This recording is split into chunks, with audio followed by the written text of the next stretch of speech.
Se ela quer fazer prática, Mas é só 2 dias, pessoal. E hoje a moça ainda chegou atrasada, não. A Fer que falou. A Karen começou a dar aula pra ela, porque o avião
Marcelo, should I begin? Yeah, I'll just say a few words about you. Just a minute. Sure. Yeah, go ahead. I'm trying to turn my mic on. See if it works. This one will be better.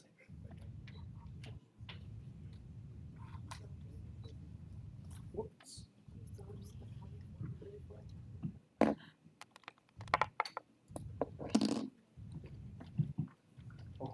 Okay, now we go. Well, dear fellows, mentors, friends, it's my great pleasure to introduce you to one of the more inventive and creative guys that I've known for the many, many years to come, Ravi Pamnami. Ravi is a 100% Stanford guy. He was born in Stanford. He did his graduation at Stanford in mechanical engineer. He did his master at Stanford also. And finally, he did his biodesign. He was a biodesign fellow. So I met Ravi for almost 5 years ago, Ravi. Can you believe that? And we've been chatting and doing this health innovation program here in Brazil since then. And the more I get to know Ravi, the more I get to admire him as a great person. And now he's also from our team. He's a father. So that makes a lot of input to his career. So Ravi, I know it's Saturday. I know you have a lot to do with your little boy. And I'm very, very proud and very happy to have you here with us. So the audience is all yours. Please jump in. Great. Thanks, Marcelo. And bom dia, everyone. Tudo bem? Okay, that is all the Portuguese I know, so you have to. I thought you learned and you will give your lecture in Portuguese today. Didn't you say that to me? You are mistaken. Tudo English from now on. So I apologize in advance. I will try to speak clearly and not have too much of an American accent. If you guys have any questions, please raise your hand. Marcelo, maybe you can help identify people that have questions and can transmit that information to me. But thank you again, Marcelo, for the kind introduction. And I wanted to say it's an honor to be part of this program. I think Marcelo and the team have done an excellent job creating this program over the years and evolving it over time. And I think this year is especially interesting because there's a new experiment, really, in teaching this methodology with a new topic of antimicrobial resistance. And I'm excited to see what is going to come out of this program and what ideas and new inventions and concepts that you all will over the next few weeks. And I think my role here, to give you guys some idea, is as a process mentor. I don't know anything about this. I'm a mechanical engineer, as Marcelo said in his introduction. So I cannot help really in that regard. But what we're teaching as part of this program is the methodology. The methodology can be applied across this topic in antimicrobial resistance, or it can be applied in any field, even in my daily life of work, I'm dealing with my own problems. So it's a very useful methodology, and it relates to a lot of similar methodologies, specifically design thinking, but it's just on health. And I think that's where the health focus really makes it, combined with this methodology, really makes it a powerful one. So today what we're going to talk about is the beginning. How do you identify needs through observations, through research, and how do you define those needs, create need statements, and eventually develop needs specifications which give understanding. And so I'm into the slides here. Can you guys see my slides now? Yeah, it's coming on. We can see your screen. Yeah, perfect. Okay, great. Sometimes, so the first thing I'm gonna... sometimes Javi, your voice is cracking. So if you don't mind, if there is a long time interruption, I'll ask you to repeat if you don't mind. Yeah, okay. I'll just check in every few minutes. Okay. Okay, so first I'm going to talk about transforming observations into needs. And because in your next session, my understanding is you're doing a lot of observations in the field. And so we're going to help you with some tools, to create observations and then transform those into needs. And I'll tell you what the difference is in the next few minutes here.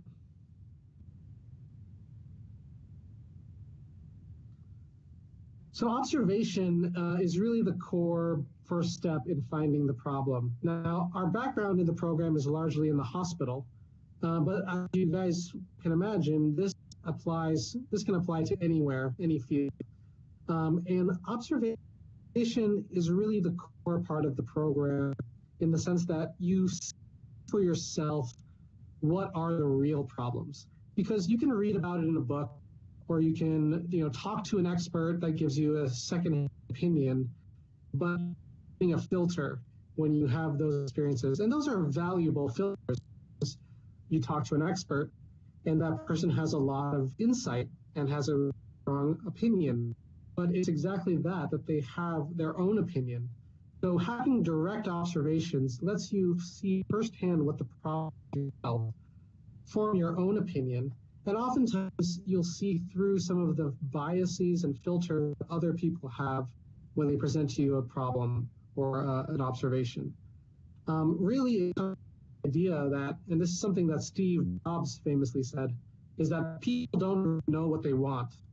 So if you ask a customer, what is it that you really want? They often don't know how to articulate. They often have a very narrow mind of things that they already have, and they don't know what their problems are even. And so going in and observing, following users, for example, and bringing in your fresh set of eyes. That's the other really important thing.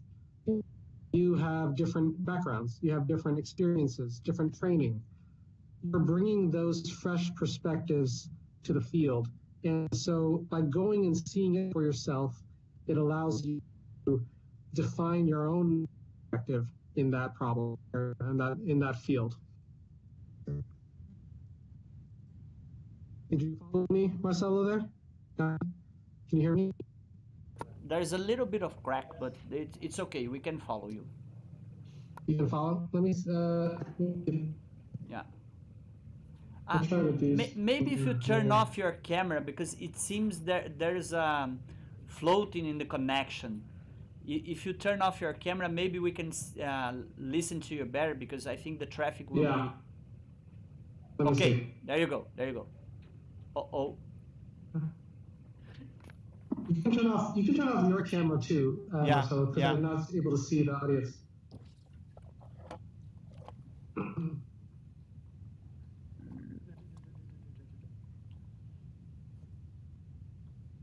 Okay. Is that better? Can you hear me now? Yeah. Okay. Okay, great. Presentation is back now. Okay, so the nuts and bolts, what do we mean when we talk about what we're talking about? So first you have an observation, then that boils down into a problem and a population and an outcome, and I'll go into more details of what that means. And then that leads you to need statements. And we don't just mean one need statement. Actually, from a single observation, you'll be able to identify many need statements. And so we'll go into what all this means in a few minutes. The next step there is that you vary your data sources. So again, like I mentioned, observation is just one component. But then you also look at literature and the research in the field, as well as getting clinical feedback and input from experts. And when I say clinical, I really mean across the board. It could be expert opinion, expert feedback in the field that you're looking at. So in terms of observations, what do they do? Like, what are they doing on a day-to-day basis? And then in terms of the feedback, it's what are they talking about? And then in terms of the literature, it's what does the data say? And so like we mentioned before, single observation could lead to many needs. And I'll give you guys an example of this. And actually, we're going to work through an example about halfway through our session today. So when you're observing, you will want to review your notes immediately after the observation and interview if possible. You want to highlight areas of greatest interest, and that's where your prep work will help. So you should be reading and researching ahead of time about the field and about the area that you're going to be going into. And maybe maybe Marcelo and the team can provide some pre-reading materials before those field visits next week. And you may want to do additional research. Yeah, Ravi, if you don't mind, just interruption.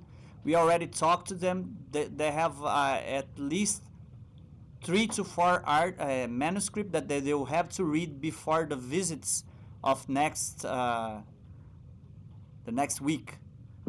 So they have plenty material to read. Sorry to interrupt you. Awesome.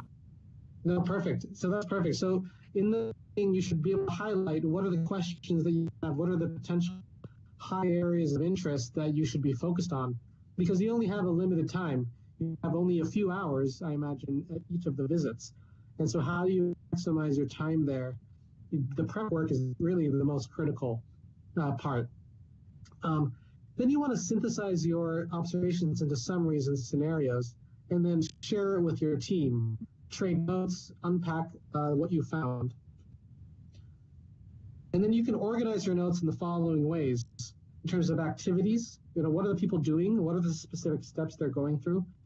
Environments, what are the characters and functions of the space? What are the interactions between objects and across the distances? What are the different objects or devices that people have in the using? And who's there? What are their roles and their behaviors? And that really leads into stakeholder analysis, which we have a whole section on later on. And the way I like to look at it is starting out with the what, how, and then why. But starting out first with the what.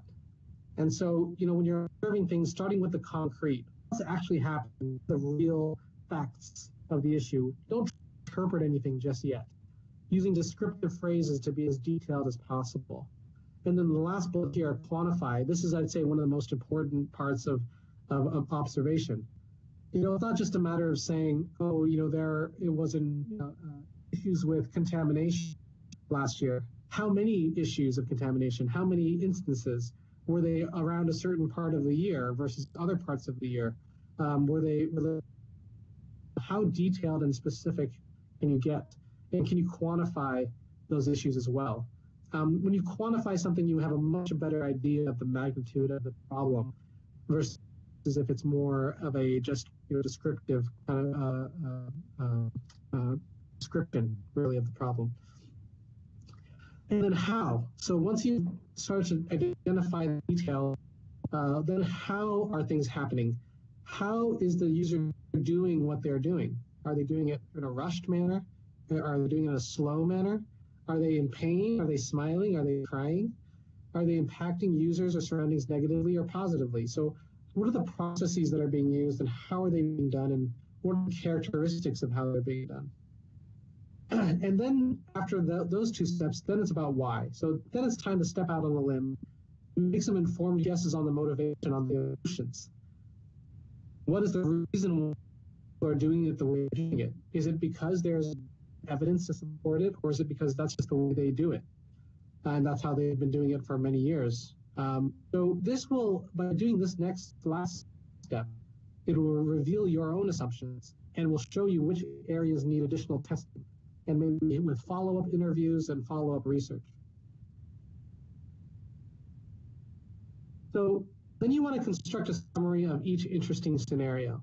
So I've created a case study here, and I'm going to read through it just to give you guys an idea of what a scenario might be. And I found this in an article, so it's not really a reading, but it's sort of a cheating. But I wanted to give you guys just an idea of what a case might be in a hospital setting. So the observation is that a woman in her 70s was admitted to the acute care hospital with primary diagnosis of systemic inflammatory response syndrome, resulting from an infected right hip seroma. He arrived in the United States earlier in the month after an extended visit to India. During the 2 years preceding this U.S. hospitalization, the patient had multiple hospitalizations in India related to a right femur fracture and subsequent osteomyelitis of the right femur and hip. The most recent in June 2016. Testing of a wound specimen revealed that her infection was by a strain of carbapenem-resistant Enterobacteriaceae, Klebsiella pneumoniae, which was resistant to 14 different antibiotics, all of the options that were available in the hospital. A sample sent to the CDC showed that nothing available in the U.S. could treat this infection, 26 total antibiotics. A study of a survey, point prevalence survey, using rectal swab specimens and conducted among patients in the same unit did not identify additional CDC. Active surveillance for multi-drug resistant bacilli, including CRE, conducted in the county region around the hospital and ongoing, but no additional CRE have been identified. So this is a real case. This woman ended up dying of her infection or due to shock related to her infection. And I don't know anything about this bacteria except that it sounds very, very aggressive and dangerous. Maybe Marcelo has some additional insights here. But we're going to revisit this observation later. You can see here, there's no real interpretation in this observation. I haven't said what is a solution. I don't have any solutions to anything yet. I haven't even really identified what the problems are. I'm like a journalist. I'm reporting the facts of what's going on as much as possible and as detailed as possible and as quantified as possible. There's even, there would have been more opportunity to be more quantified here, but I had to pull this just from the article. And so we're going to revisit this case a little bit later in the presentation, but I want to give you an idea of what a detailed observation might look like. Are there any questions?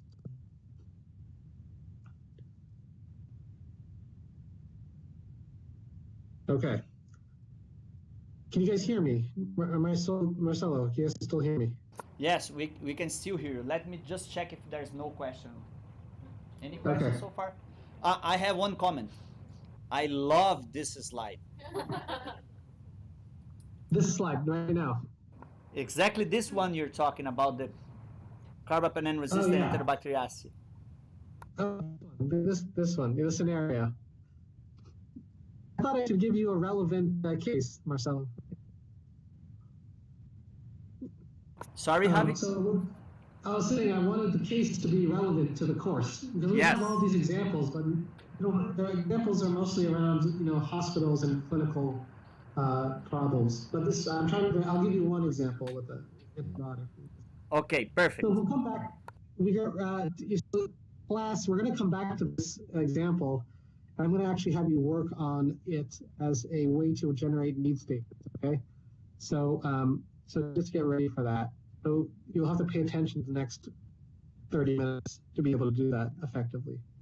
So what are the other observation cues? So if you're in a setting, maybe in a hospital or in a wastewater treatment facility, what are the comments that you can hear, or what are the things that you see that trigger your interest, trigger the idea that this is something worth exploring further? And so here's a list of just some examples. This is, again, more focused on hospital setting, but you can imagine translating this across to other things as well. So, for example, if you get a comment from a clinician, a patient, or from a worker, a nurse, or any kind of worker, saying, if I only had a way to ... That's kind of obvious. If I only had a way to do something, they're clearly looking for a better way. However, there's the other side too, which is, this is just how we do things. If you ever ask someone a question and they say, why are you doing something? And they don't have an answer. They just say, that's just the way we do things. That's how we've always done things. That is usually a very interesting comment worth exploring further. Trying to understand, how did that practice get started, and why haven't they looked at other options? Or why is that considered the best option? is usually a very ripe source for potential innovation and room for improvement, because maybe they just haven't looked into that area and tried to improve it that much. There's also an area where there could be a lot of inertia, a lot of resistance to change. And so it needs to be carefully explored as you dig into it. So that's one of my favorite comments, is this is just how we do things. Then there's customization or jury rigging. If people have used current products in an unintended way, so they basically change the way it's been used.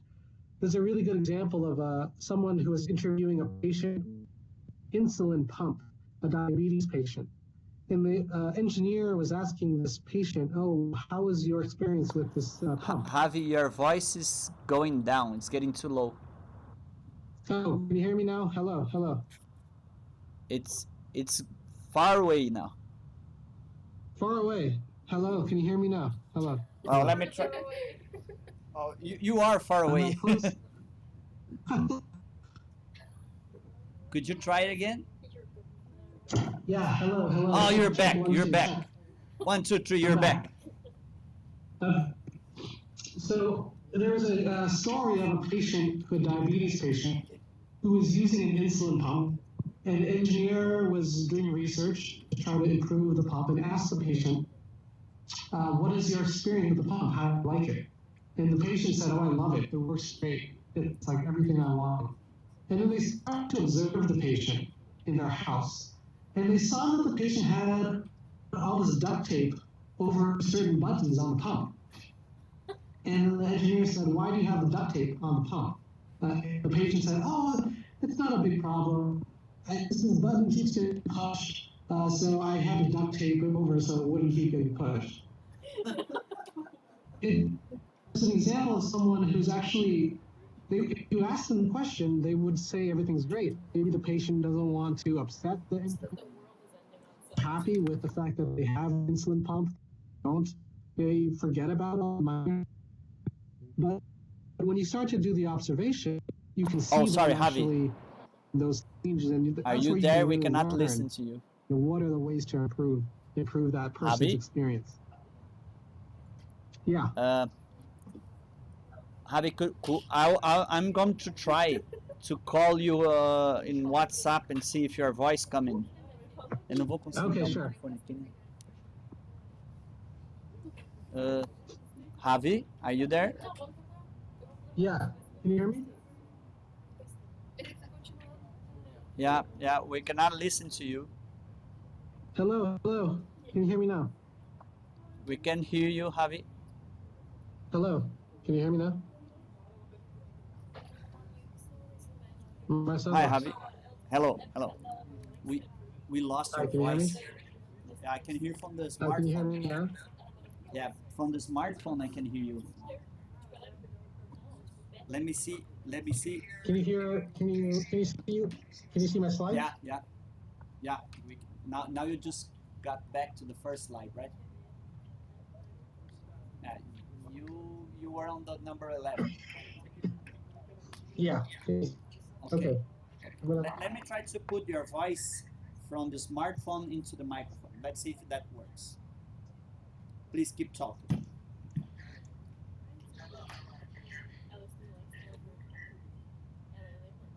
Please talk a little bit louder. Hi, hello. Yeah, we can listen to you, but This is Ravi.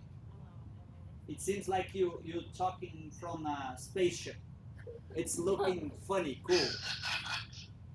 Maybe I am in a spaceship. Just keep going. We are able to listen to you. Okay, did you hear the end of my story about the diabetes patient? No. She used tapes, and then when you went to the guy went to her home, she used tapes, and then yeah, so they were using duct tape over a button, and the duct tape basically was on the device. And the engineer said, why do you have the duct tape on your device? And the patient said, oh, it's not a big problem. I just put the tape because this button is getting pushed and it delivers the insulin, and I prevented with this tape. And the engineer said, oh my God, you should have told me that originally, but the patient just didn't see it as a problem because they had solved it with this tape. And so without observation and seeing that they do this kind of customization, you would never have even heard this was a problem from this patient. So that's where looking at doing it can yield a lot of insight compared to just talking or asking questions. Then there's patient morbidity. So in the hospital, especially if there's a lot of blood or if there's a lot of infections related to a certain procedure, if there's a long recovery or a long stay in the ICU, those are other indications.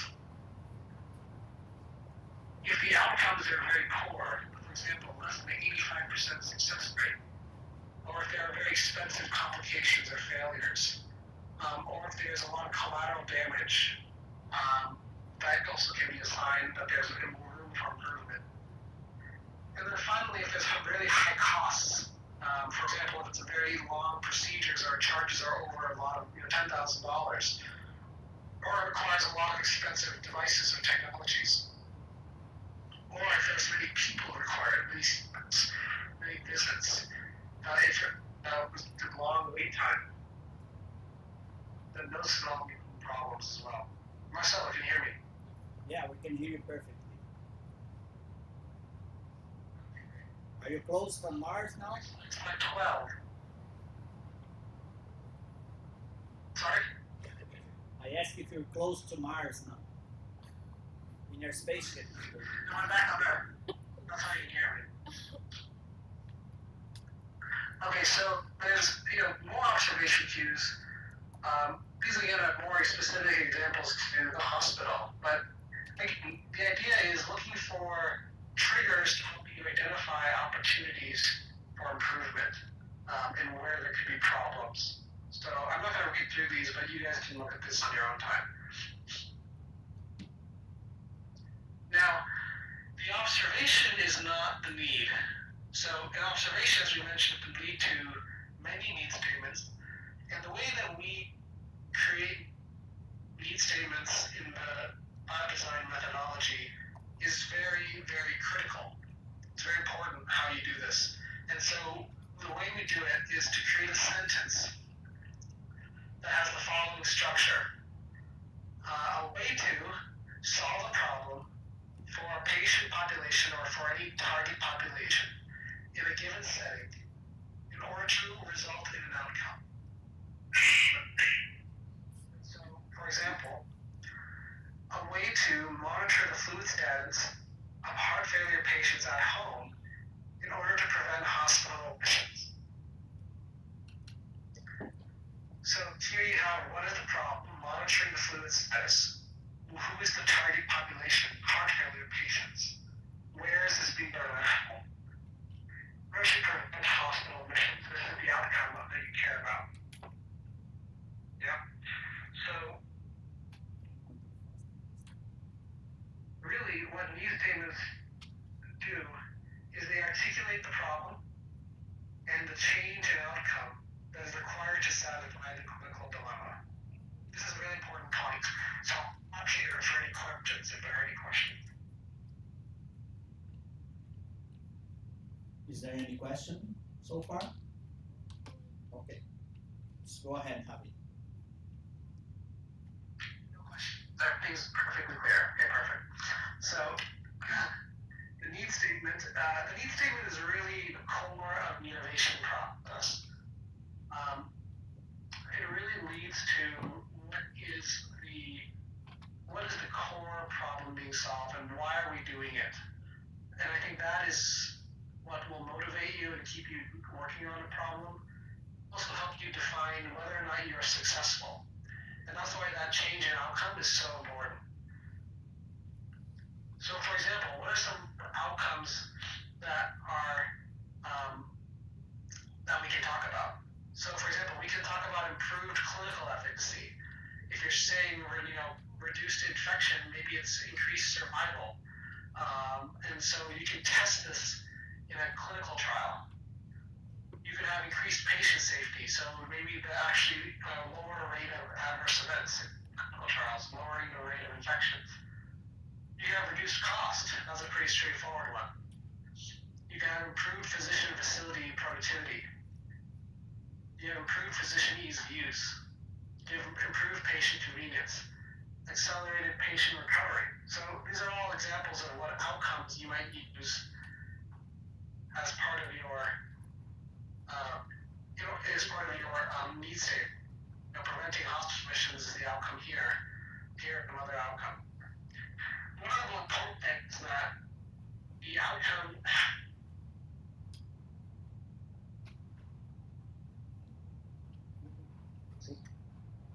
be able to measure that as in a clinical trial. If we have reduced cost, we can measure reduced cost, right? We just have to measure how much money is spent for one option versus the standard option, the current options, so we can show a reduction in cost. How might you measure productivity? This is a question from the audience. Audience, how do you measure productivity? Say it loud and I will repeat you. Say in Portuguese. Just kidding. Oh, okay. So, in laboratory, we met productivity in how many exams do you do per month?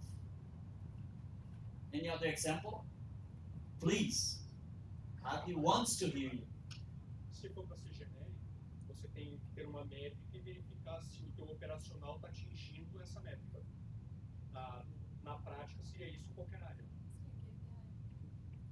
Yeah, they said a generic concept here. If you have an operating procedure, you have to have some metrics that will. Did you listen to that? It's in Portuguese. And you can measure it and see. Okay. So just go ahead. So productivity is really oftentimes about how much you can get done in a certain amount of time. So whatever your outcome is, how can you increase that for a certain time period, or reduce the amount of time it takes to complete a fixed number of. So say for example, it took you 1 hour to do something, now it only takes you 20 minutes to do it. Javi, may I do an intervention here? Because this time stuff is really important in microbiology. We have a joke here among the specialists, among microbiologists and infectious disease practitioners, that if you're asked 10 MD, 10 medical doctors from infectious disease specialists, what do the microbiology need to improve? 11 of them will answer, it needs to be faster. Got it there, people? Okay, sorry.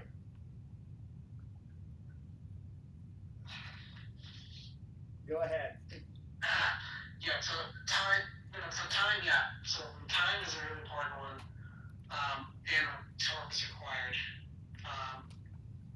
The next thing is ease of use. So can you improve the ease of use? For example, if there's a complex workaround or a workflow that's very complicated, and you can make it, and maybe that's why people don't use a certain solution. They actually avoid it because it's too complicated. Maybe by making it easier to use, then people will want to actually use this solution or product. So how do you measure ease of use? Audience, how do you measure ease of use? Your information about the flux, how the process. Everyone must understand what's going to happen next. Maybe the amount of steps it takes to get something done. So, Are you listening to this comment, Javi? I can't really hear it. Okay, so I'm just gonna lend the microphone over so they can say it loud. When I say like this, can you listen to this? Not really. Okay. I can hear you, myself. Okay, so I'll lend the microphone to the students. Okay. I was saying maybe the amount of steps it takes to get something done. So maybe the fewer amount of steps, the easier it is to get something done. Yeah, that's a good start. Number of steps. I'm assuming that the steps are equal. And so if you can demonstrate the steps. Please, Javi, equal, could you repeat you have this? fewer steps. Could you repeat your last comments because the microphone was not close to the phone? Yeah, sure. So that's a good start. That one does assume that the steps are all equal in ease of use. And so if you could show that, if you could prove that they're all equal, and then you can show that you have fewer steps, then that could be a way to show that it's easy to use. But that's pretty hard to do, that every step is equal in terms of ease of use.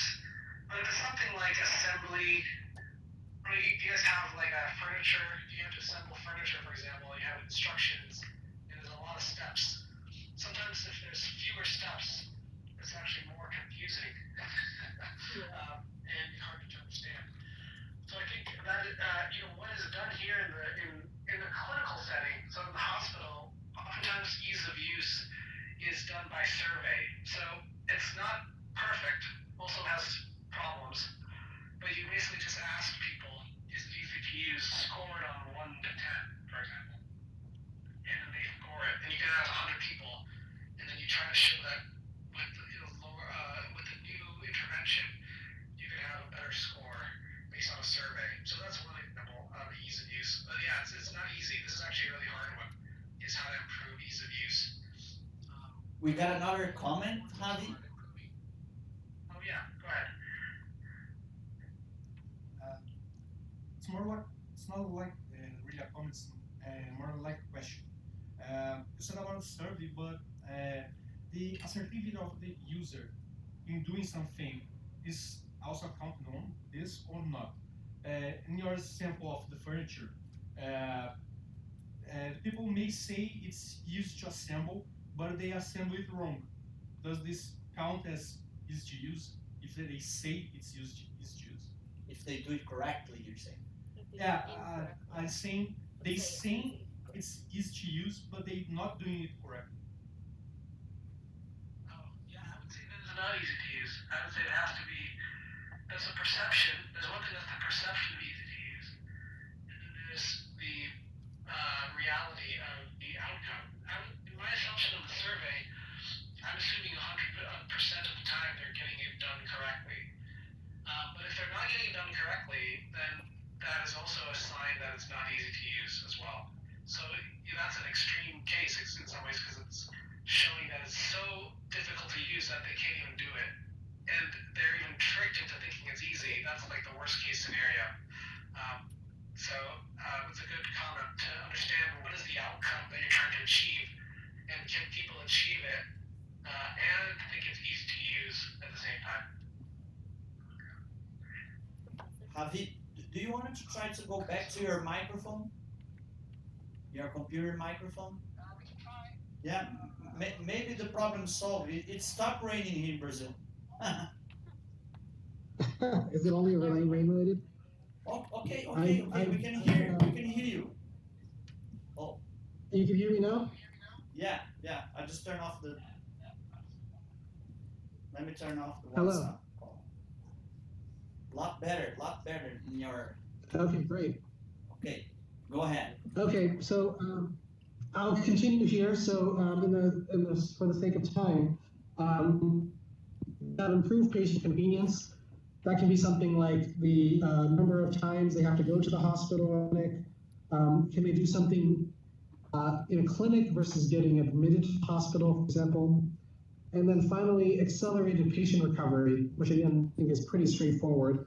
What's the length of stay in the hospital? What's the recovery period? How many days out of work on average? So those are clear. And again, the main point is that whatever the outcome you select, it's up to you. But just make sure that it's measurable, because one, you want to show yourself what does it mean to be successful in trying to solve this problem.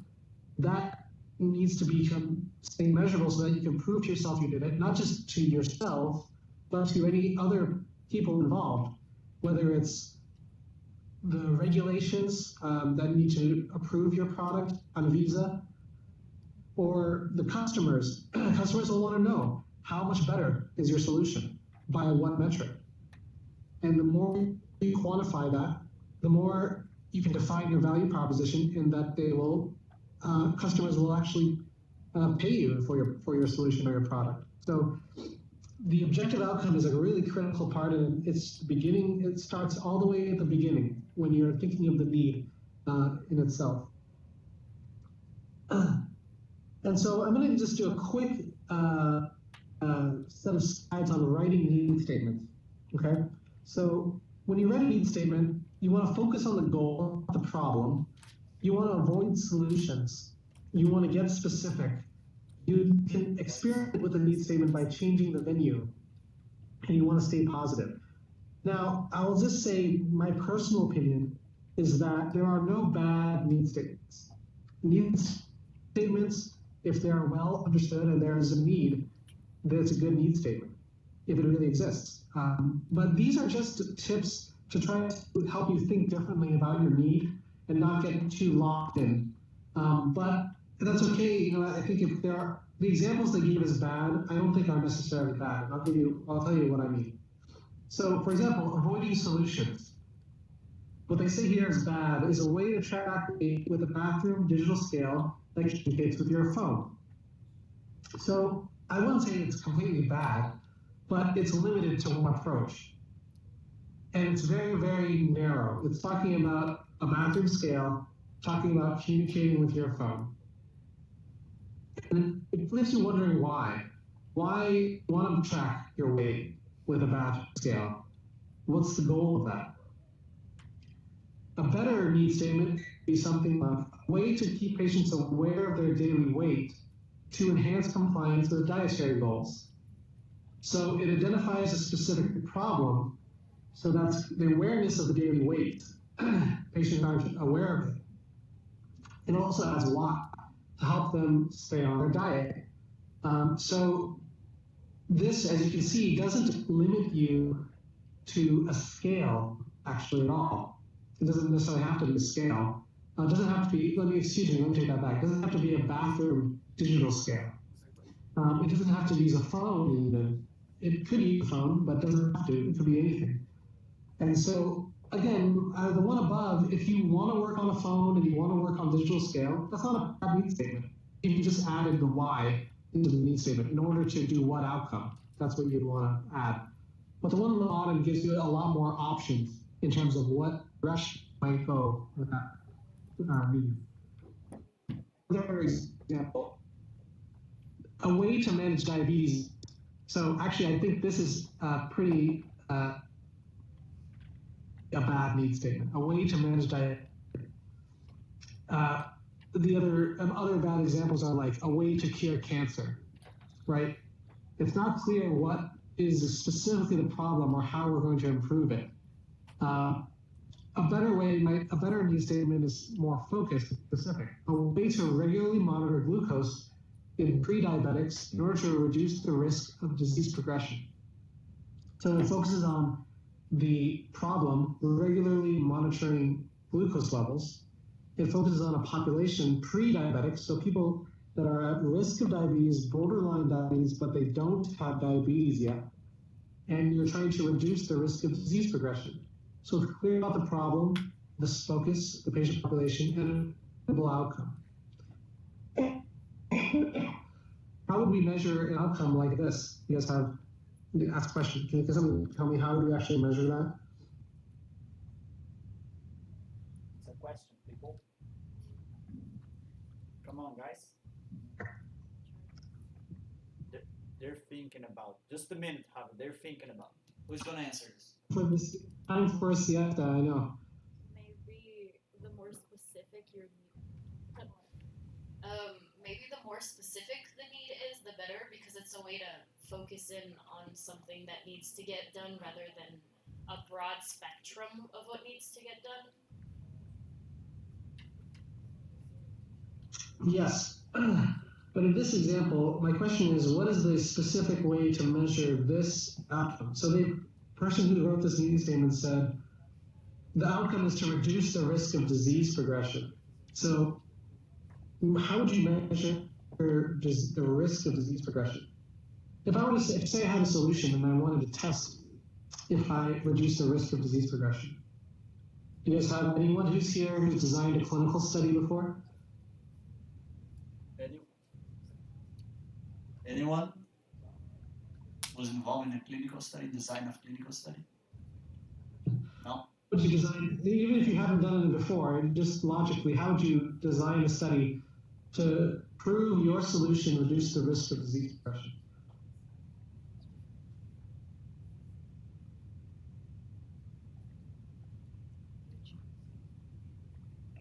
Come on, guys, you need to participate.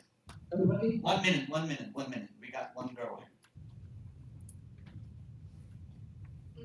You can compare the outcomes of patients who were monitored and the patients who weren't. And then you see the ones who were monitored had a reduced risk of the disease progression, if they had a better outcome than the ones who weren't monitored. Case control. Yes, case control, yes. Ideally randomized control. But yes, you want to randomize them to ones to having the current method, maybe there's no monitoring, or your new solution, and then you monitor the disease progression. Over how much time would you have to monitor it? As long as the study goes. 10 years, 12. As you can see, what is disease progression? So not all the answers are here, but it gives you a starting point to understand that. Because obviously we can't do a 10-year study, or we could, but it's going to take much too long to find out if this. So we can use the data, the knowledge that was produced before, to compare with this new solution. That could be a way. That's true. You can do a historical control. So look at existing data and then compare it to the new solution. It's not as powerful as a randomized control study because those variables could be different. The patient population could be different. The criteria for enrolling in the study could be different. So the most powerful method is always a randomized controlled study because you have an active comparison in the study. But it is much more efficient sometimes if you can compare to historical. You might start out that way to see if you're close. To see if you even are close, you might start out with a historical comparison. Once that looks very promising, then you do a randomized control. But anyways, that gives you guys an idea of what some of the issues are around measuring outcomes. So another needs statement example is changing venues. So a way to diagnose potential arrhythmias without the need for technician input. Does everyone know what an arrhythmia is? Can someone define that in the audience?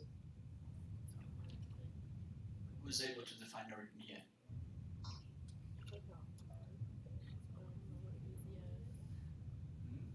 It's like a heart thing, but I don't know exactly. It's like a heart thing, someone's saying here. It's a heart thing. That's absolutely correct. It's a heart thing. There's a when your heart rhythm is irregular for some reason or another. There's a lot of different types, but it's a bad heart rhythm. And so a way to diagnose potential arrhythmias without need for technician input. So its specific goal is called out. It's focused on the problem. It need for additional resources, the technician. And its brainstorming is focused on diagnostic processes.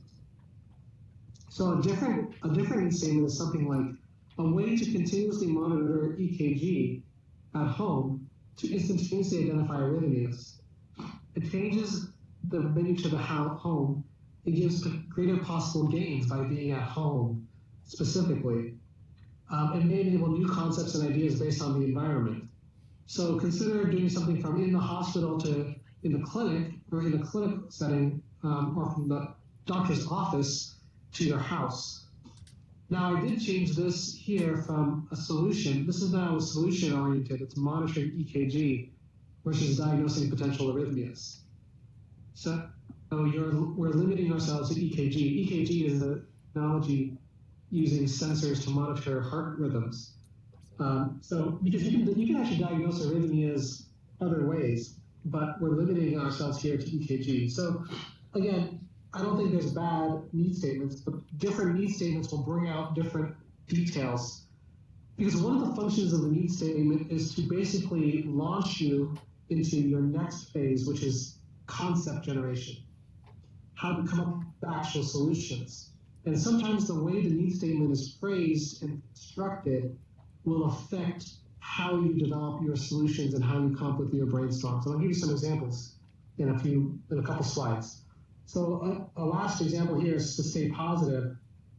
So here's an example that's a little bit related to AMR, is a way to not have infections related to dialysis catheters. It's negative, it focuses on one specific issue of one solution. A positive need statement would be a way to provide long-term high-flow vascular access for hemodialysis. And so it's changing the infections by, it's covering the fact that infections cause the dialysis catheter to shut down. So by having a long-term high-flow access, you're implying that you don't want infections, but you're also implying other functional attributes that aren't covered when I just talk about infections. So by flipping it to something positive, it's focused on the goal of the dialysis, and it's not limiting itself. So, Ravi, we cannot listen to you. Oh. Your voice is gone again. Hello. Can you hear me? Are you there, Ravi? Yes, hello. Yeah, can you hear me? We cannot listen to you. Your microphone went off suddenly. No, Yeah. but let me try something. I don't know. Hello? Ravi, Can you hear me? can you listen to us? Yes, I can hear you.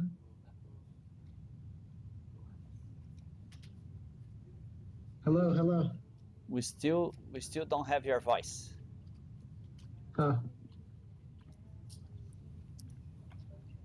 Oh, that horse thing. We didn't.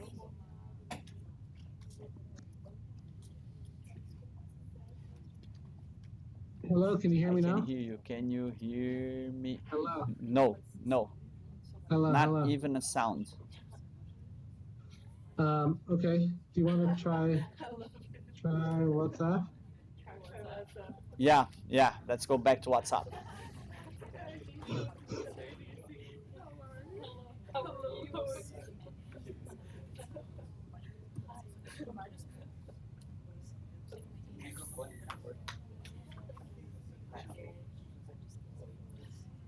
Yes, at WhatsApp I can. Okay, just a minute. I'm turning the microphone on. Yeah, we missed the last few words in your previous slide.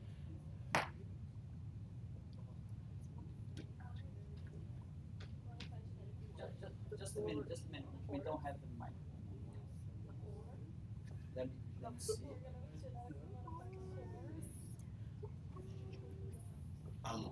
Okay, let's try it now. Just a minute. Now, yes, you can go. Hello. Okay, great.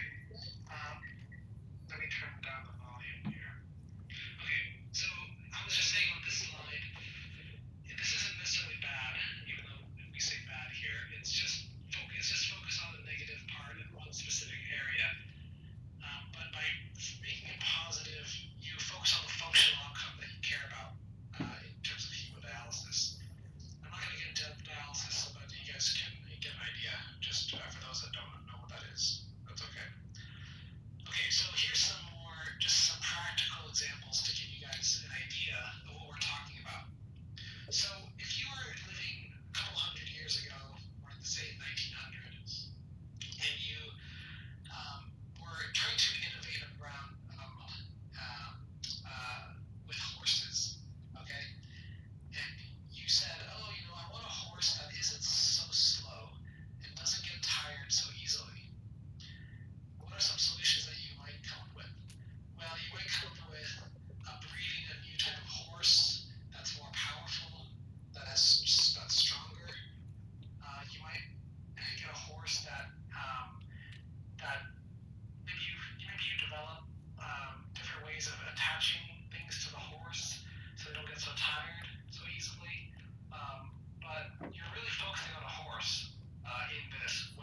able to help create the new innovations and not be stuck in the past. And that's part of the process that we're talking about here. Javi, Here's another, yeah. can you go back to your horse slide? I love that one. Okay, so can we say that here we're kind of, not exactly, but we're comparing incremental innovation in the first example and disruptive innovation in the second one. And what? Absolutely, that's exactly right. Okay, so what we want here is disruptive innovation. And I know it's harder to get to that. New molecule or a new fast, cheap, and easy to do diagnostic of antimicrobial resistant bacteria, just to give some examples. But we don't want the students, the fellows, to lose their mind in the disruptive innovation, right? Yeah, absolutely. And that's why I keep saying that these aren't bad, these statements. It just depends on what your focus is and what you want to work on, and also what's achievable. You know, back then in 1800, it was probably easier to work on a better horse or maybe a better carriage, a better horse carriage. It was probably on an automobile at that time, and so there was probably a lot of benefits to working on horses. And I think that if we were to focus only on valuable incremental innovation, that is very achievable. And so it's up to the teams to decide how they want to focus their energy and what types of projects they want to work on. But I think both are valuable and they both have a place in the program in terms of incremental innovation versus disruptive innovation. So that's my comment, Marcelo. I don't know if you want to add to that. Yeah, I want to add another comment, another point of view, just to make the discussion point here. Recently in Brazil, I don't know if you heard about, we have this truck driver strike. They just shut down the country. It was true. We didn't have gas. I could not go to work. I was allowed to stay at home. We didn't have school classes here at the university for 3 days. And there was this huge drop down on the GDP at the country. So if we're talking about needs finding, we cannot stay thinking about trucks or how to pay higher salaries or how to pay better the truck drivers. We need to think about other ways to do transportation. So this is a really recent example of macroeconomy. We're not going to solve this at this hiPUC, not this year at least, but it's a very, very good example. The way we change our minds when we do an innovation program. And I kept saying, why in Brazil do they don't have a stronger or a much more broader transportation system? And then it comes up to the power of this business, the companies that sells the truck, the companies that construct the road, the highways, and the tire companies. They are just too big, and they have an enormous impact in the Brazilian economy. So this is the kind of macroeconomic thought that we must have. That's definitely an important point, Marcelo, especially when it comes to stakeholder analysis. So when you focus in on a need, we're going to talk about all the different stakeholders that are involved in that need and the impacts they have on the need. And so understanding the political stakeholders, the business stakeholders, the users, who are the customers, the users, they're all critical parts of the innovation. Understanding their motivations and their incentives is a pretty important part. I'll leave that there unless there's any other comments. Okay. So here's another series of examples. A way to minimize glasses frames in order to maintain the natural beauty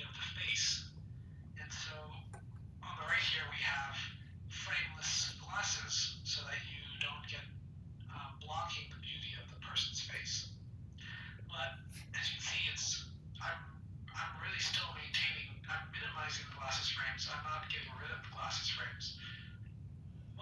What's the goal of glasses? So one way is a way to restore 20/20 vision to maintain the natural beauty of the face. If I have a broader need statement, then I might consider solutions that don't even include glasses. I'm just trying to restore vision. So how do we restore vision in other ways? And that can maybe lead you to a different brainstorm solution. And then by adding one word, I added the word permanently here. That just might trigger you to think about this in a totally different way.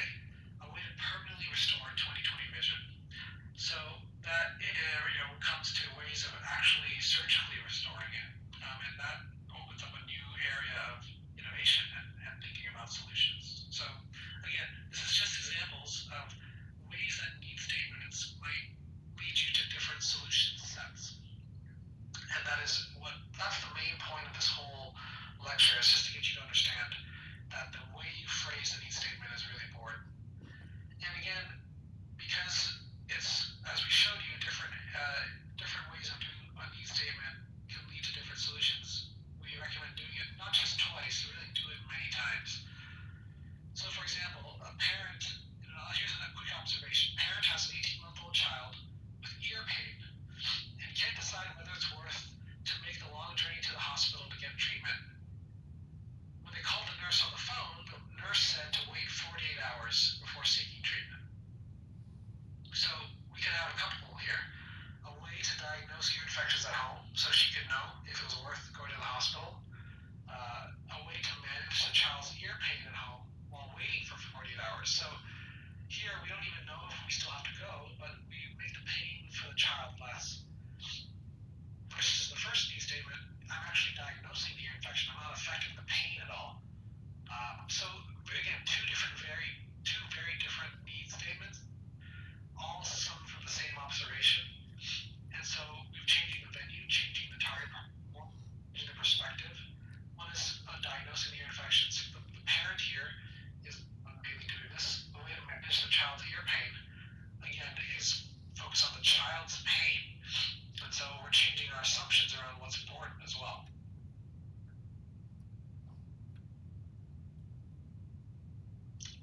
So again, observations, a single observation can lead to many needs. And so I'm going to have you guys do this now in your teams. I don't know, are you all sitting by teams already? Well, if they're not, they can do this quickly. Just sit around by each other's teammates. Okay, they're doing this now. Okay, so move into your teams, and I want you in the next, I'm going to give you guys 10 minutes. Okay, that's kind of a long time, but I'm going to give you guys 10 whole minutes. So we'll say by 11, so sorry, what is the time there now? 3:08 in Brazil, right? So we'll say by 3:19, okay? Okay. I want you guys to email me 2 need statements to this email address in the next 10 minutes. Here's the same case I put up earlier. I want you to come up with 2 need statements. I want them to be as different as possible, okay? Don't just change it slightly by adding a word or something like that. Try to focus on different elements of this observation, of this case, and come up with 2 different need statements. And you want per team, okay? So every team can come with 2 need statements. If you have more, that's okay too. But at least 2 need statements. And send it to me in the next 10 minutes. And Ravi, can we focus on antimicrobial resistance? Are you meaning about this, exactly this case, right? This is a specific case right here, yep. Great, got it. So starting now. Starting now, and if you have any questions, I'm here on the phone. Otherwise, I'm gonna step away for a few minutes. So I'll be back in about 5 minutes. Okay, I'll call you back in 10 minutes then. Okay, well, call me back in 10 minutes. Perfect. All right. Okay. Bye. Do it, boys. Do it, girls. 10 minutes to go. It always started a way to do something, to reach out something in order to... Oh, please don't turn it on. Eu tenho a apresentação aqui também, se cair.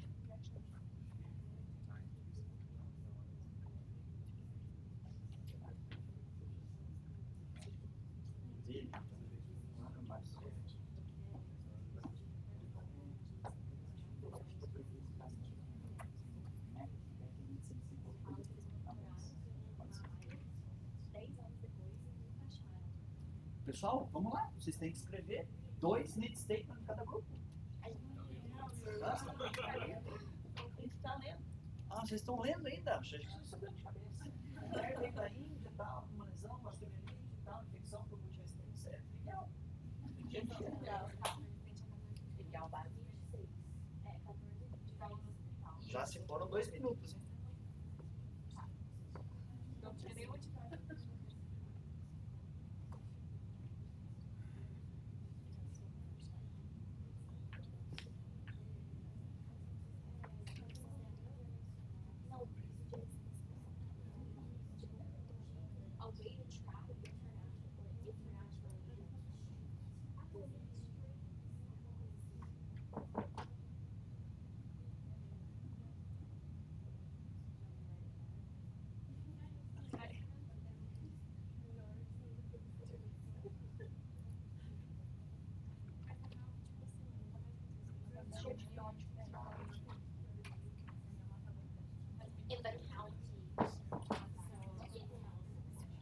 The need statement needs to be in English for sure.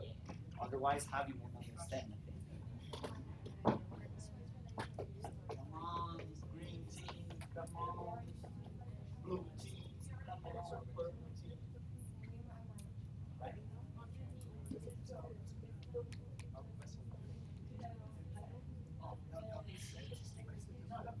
Não é para salvar ela, é um problema. Vocês observaram um problema. O que vocês vão fazer para isso não acontecer mais 1, 2, 10, 50? Não pense só nela. Pense no problema. Isso é um problema que pode ocorrer inúmeras vezes. Entendeu? Então pense em resolver, não em resolver. Pense em fazer um mix aí, pegar uma solução. Pense no problema que é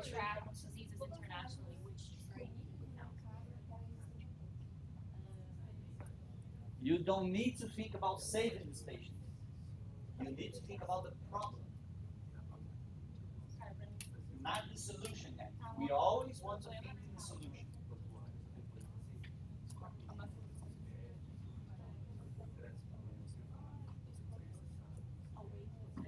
Você já está dando solução. Não é solução. Você tem que pensar no problema. Don't think about solutions. Think about the problem. What is the problem here? Então, mas dentro da metodologia, se você coloca a solução, você passa para o problema. É difícil, é uma das coisas mais difíceis para nós, né?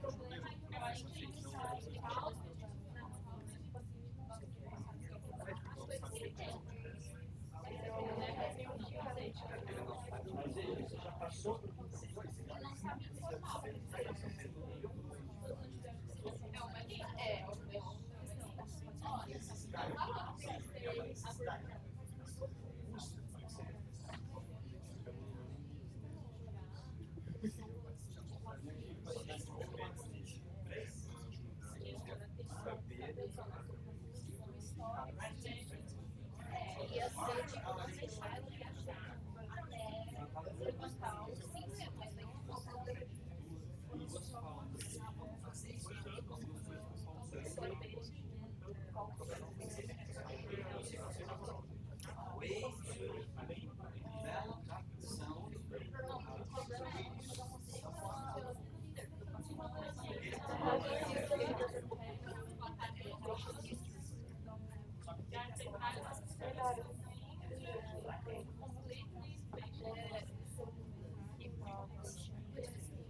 I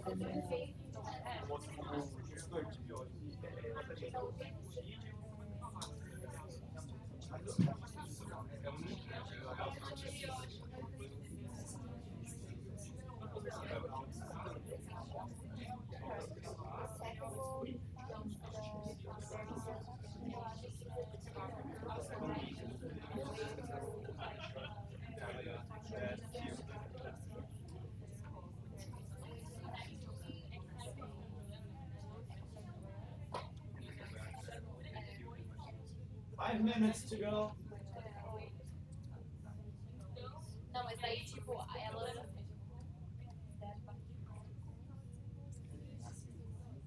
Não, mas daí, tipo, eu acho que...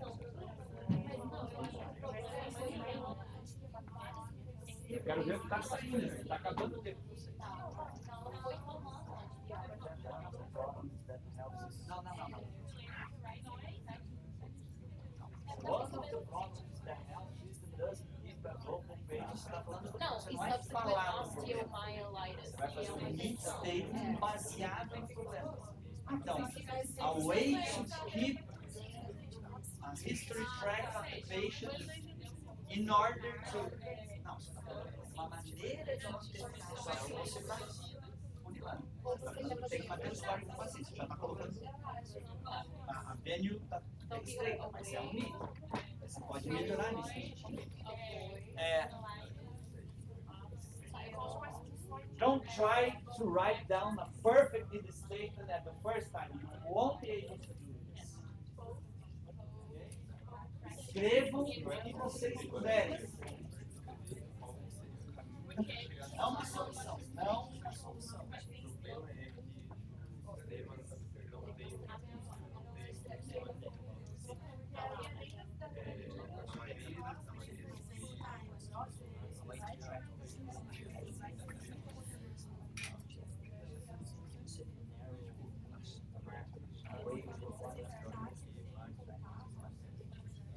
In order to increase survivor, decrease antimicrobial. In order to. Sempre tem que terminar in order to. Qual que é o seu objetivo? Qual que é o teu outcome? O outcome, não o objetivo. In order to reduce the risk of... Tem um jeito de fazer uma coisa, para alguém, da objetivo dele.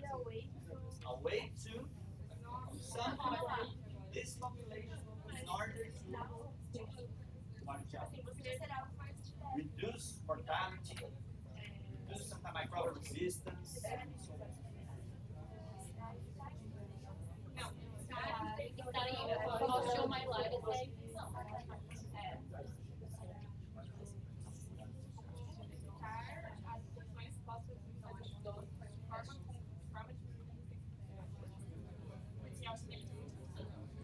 Aí aqui a gente podia ter... In order to more accurately diagnose or early diagnose. Mais narrow. Você pode ser mais broad. In order to reduce the risk of infection. General. Vai acabar. Ai, a gente tem que mandar pra ele.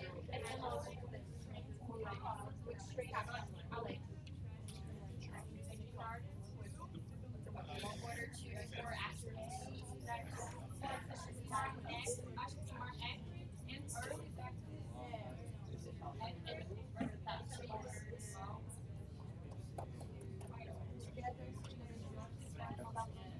more accurate and faster.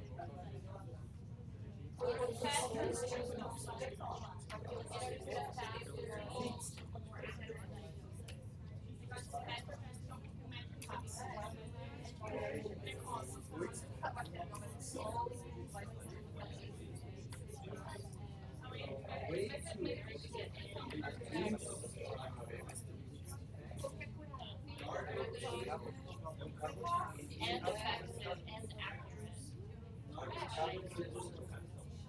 Sai, vou mandar.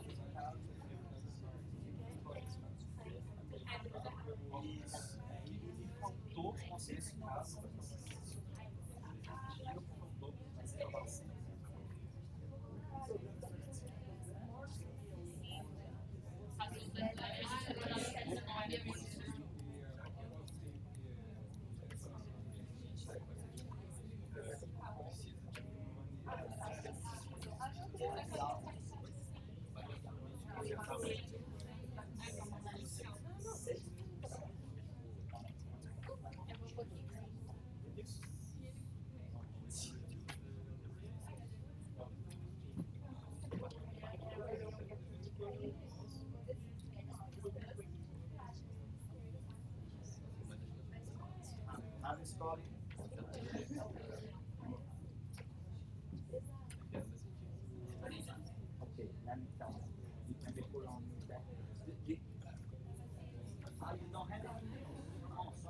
Let me tell you.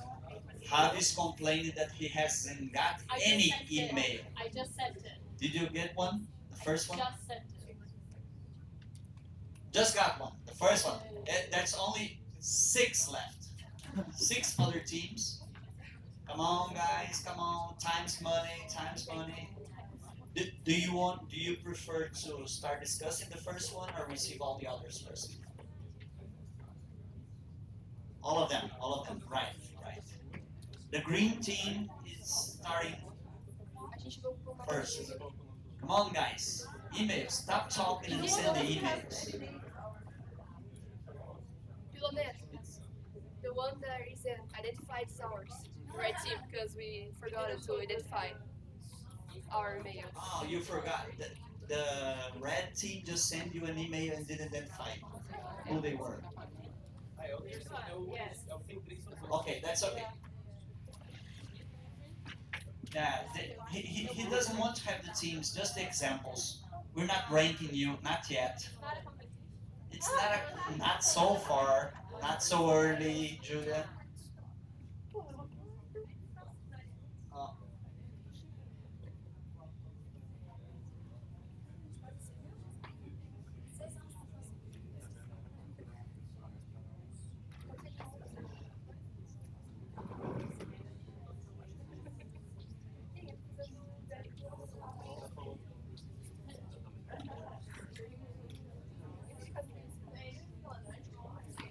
Okay, your screen is on our screen. So I think we need a few more minutes. Let me just put like this. I'll give one last minute. And if they don't send it, they are out of the competition.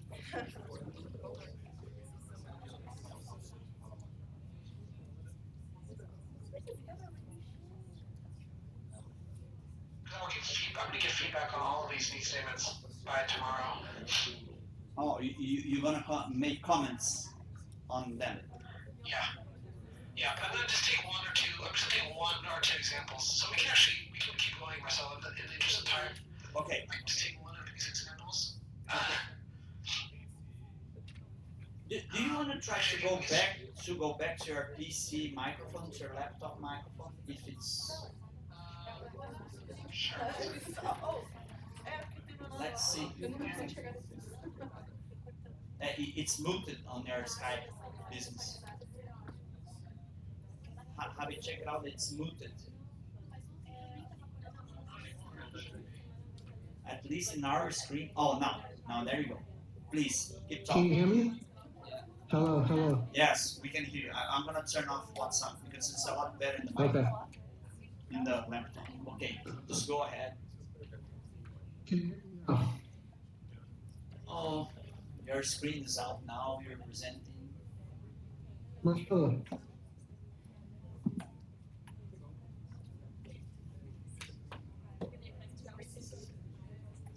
Now we can hear you. Marcelo, can you hear me? Yes, we can. Yes, we can. Oh, here you are. Slides back now also. Okay, it's a little choppy.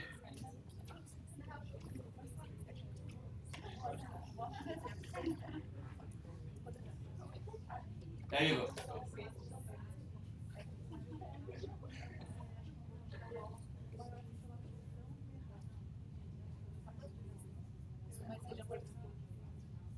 Are you talking to us?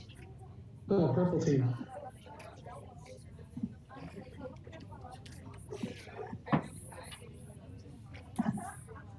Your voice is not coming in.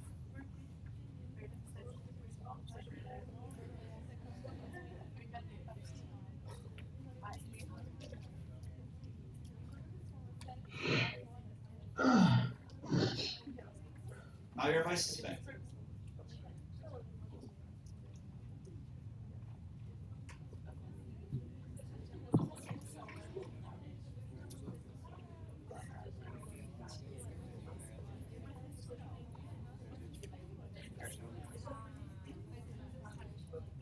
Guys, did all the groups send the email?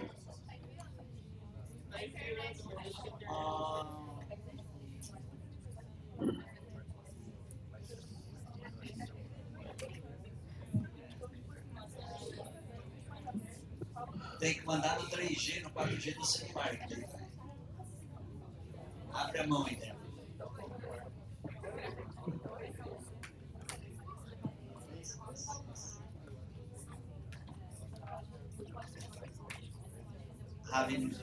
Now we can't see you and we can't hear you.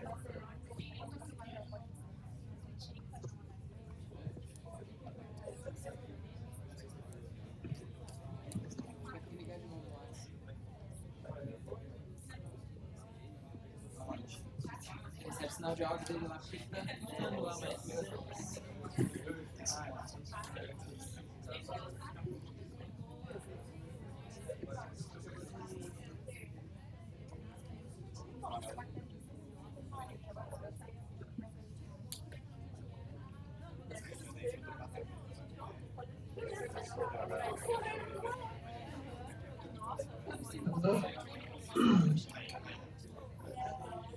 Hey, can you hear me? Yeah. Now we can hear both. It's funny. Okay.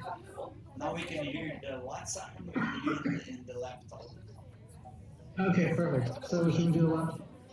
Yeah, keep on talking on the laptop because the sound is better. But we cannot see your screen anymore. How about now? Not yet. Oh, weird. It stopped. Yeah. Bum. I can try to. Oh, it's loading. So loading now.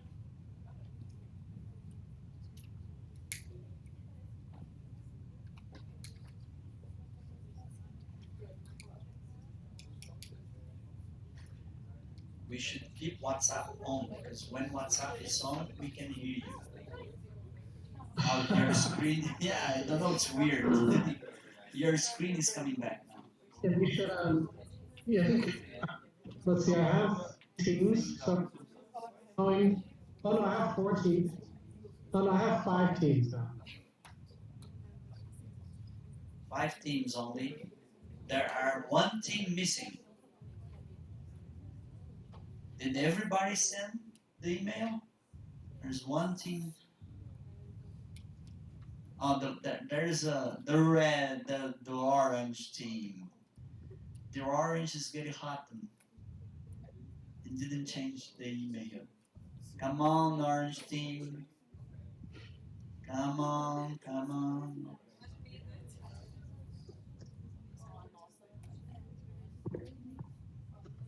Can you see my screen?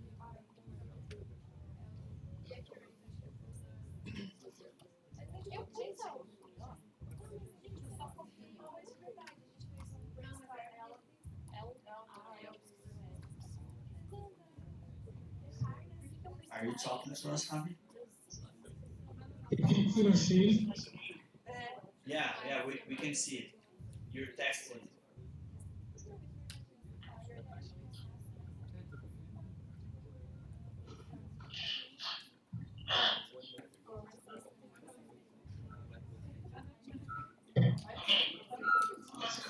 Because I only have about half an hour.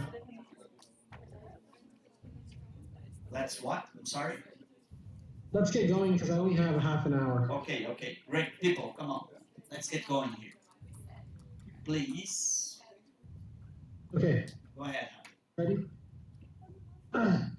Okay, guys. Good job. This is a hard problem to do this, and it's very counterintuitive, especially for engineers and scientists.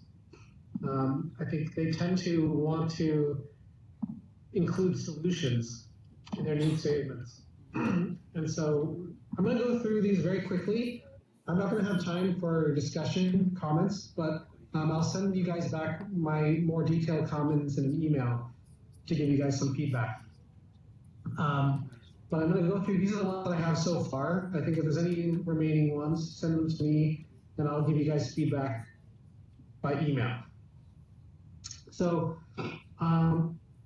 the first ones here, a way to track diseases internationally in order to get an early and accurate diagnosis.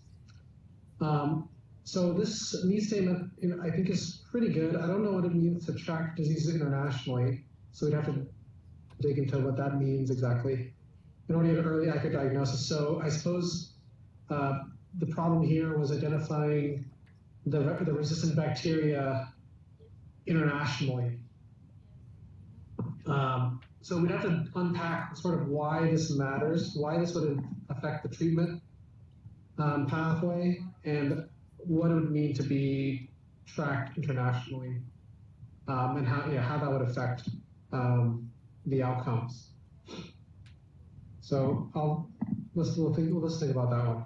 A way to avoid osteomyelitis post-bone fractures in elderly patients in order to reduce the risk of infection. Okay, this is a pretty clear one. It has a very clear problem, avoiding osteomyelitis post-bone fractures in elderly patients. That's really excellent, really well-defined here. Well-defined patient population, well-defined scenario, post-bone fracture, and avoiding osteomyelitis in order to reduce the risk of infection. So infection, I'm confused. I don't know enough about osteomyelitis to know is this sort of redundant? My only question is the risk of infection also avoiding osteomyelitis? Is osteomyelitis caused by an infection? I guess is my question. So I'll just make sure that maybe the outcome here should be more specific to antibiotic-resistant infections. No, that's what they say first, and I said they were narrowing. Well, isn't I osteomyelitis changed her a type of mind. infection? I conduct them to the abysm, and then they jump in it. Well, what is, I guess what I need to, not being an expert here, let me just look it up. Osteomyelitis. Well, osteomyelitis is infection of the bone, so it is redundant. The group already agree it is redundant, right? Well, inflammation caused by infection, yeah. So I would either think about this or think about what else you're trying to achieve here by avoiding osteomyelitis or by avoiding infection. Are you trying to improve reduce the hospitalizations, reduce the risk of antibiotic-resistant bacterial infections, improve survival, because that patient died. But this is where also, as you start to put these need statements together, additional research becomes necessary. So you can see, what is the rate of osteomyelitis? Is it a very high rate? Does it cause, what are the main problems it causes as related to the observation that we had in that one patient? And so thinking about the measurable outcome here will help you guys kind of narrow down what is the most important thing that is a result of osteomyelitis.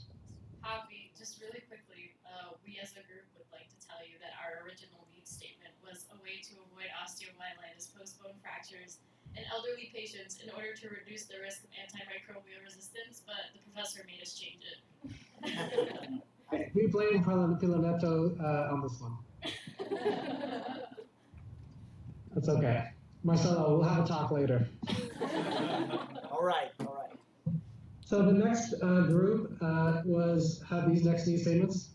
So a way to keep the patient history, a global one. So I think the need here is about having the Indian, so they had some issues in India, and then when they came to the US, they continue to have problems related to what happened in India. So having kind of a global patient history there. So I think the wording here can be refined, but I think I understand what the goal is here.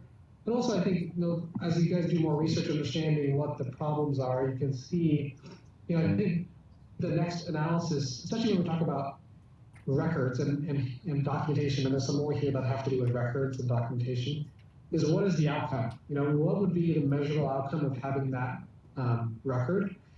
And how could we then show that its success was a successful need to implement that? And that will help to understand what would be the value of having that. So what would be the value of having a global patient record? And then, it's also it's kind of specific to, although you say history here as opposed to a record. So I guess it isn't limiting itself to a solution just yet. But as we start to think about later on, we'll talk more about business models and implementation and challenges there. And I think that will help understand how this need would result in potential challenges and maybe ways to solve those challenges. But anyway, I think this is an interesting one. And also interesting to think about if they had that information. The two questions that come up is, did they know they had a resistant antibiotic infection in India? I don't know if they knew that based on the case. Maybe I misread the case. They only knew that she had hospitalizations in India and osteomyelitis. And when she presented in the US, she probably already had that history shared. Otherwise, they wouldn't know this in the article. So the question is, would the information have changed anything? And when would it have changed anything? And I think that could be something we could dig into to understand. Maybe we could make this more specific. Because right now it's pretty broad and it's a little vague in terms of the way the need statement is. Anyway, okay, so the next one, a way to kill the specific bacteria strain. So that's a clear one. I would, again, work on the phrasing here to be more specific. But basically a new way to treat this type of resistant bacteria strain. And again, you can define an outcome here, to reduce mortality, so reduce the number of deaths associated with this type of infection. It could be reducing the time of hospitalization time, whatever we think is the most important outcome. But I would add an outcome for that one as well. And then a way to reduce bacterial resistance. So I think this is obviously an important need, but like some of the examples we had earlier, it's a little bit broad. And I think that's okay. If this could be like, and I think the way to think about it is the broader the need, the more of a science project it is, okay? The more specific the need, the more of a business or engineering or incremental innovation it is too. So like, for example, as Marcelo was saying, this could be really disruptive innovation by focusing so broadly. But it's hard to think about ways to actually make this happen in the next 6 weeks, or how much time you guys have. Not that that's not a reason not to work on it. This, for example, could be a Nobel Prize winning research in a lab, but it might take 10 years of research or more, 20 years to reduce bacterial resistance. It's a huge problem, and it's a huge area to work on. But is there something more specific about the need statement that would make it more practicable? And again, I think it depends. I'm not espousing one philosophy over another. I just want to make sure it's clear to everyone what are the trade-offs between one approach versus another approach. And that you guys make those decisions with full awareness. Okay, enough on that. The next examples are a way to unify health records in order to treat the patient in full. And I'll just go to the next one here. A way to universalize patient communication in order to make treatment consistent and efficient. So I think there are some assumptions here based on the fact that, and it goes back to the records that prevented the treatment of the patient to be treated effectively. So we have to validate that better records or more unified records would have aided the patient. I'm not 100% sure, just based on the case, that if they had better documentation that they would have treated the patient more effectively. I think there's a chance that the patient would have presented with that resistant bacteria and then had these problems anyway, and then we wouldn't have had a solution anyway, even if we had the records on hand. I'm also guessing that because the patient came back home to the US and left the hospital in India, they weren't feeling that badly. And maybe, I'm guessing actually that they probably didn't know in India that she had this infection. This is again an assumption, and we don't know. So those would be questions we need to follow up with. We need to ask experts to get more information. Because if she didn't know she had the infection in India, then having better records might not have improved the outcome, or would not have made the treatment consistent or efficient. Because I'm not sure if the patient communication part here, we'd have to again explore this to understand how that would be effective in improving the treatment. Ravi, Yeah, may I make a specialist comment? absolutely. KPC, which is the bacteria in the case, the mold-resistant bacteria, it's been known since 2006 in US, and it's been epidemic since the 2010 in Brazil, probably in India as well. So what the story tell us, the case tell us, it's about how to monitor mold-resistant bacteria from people that are traveling abroad. Yes, yes.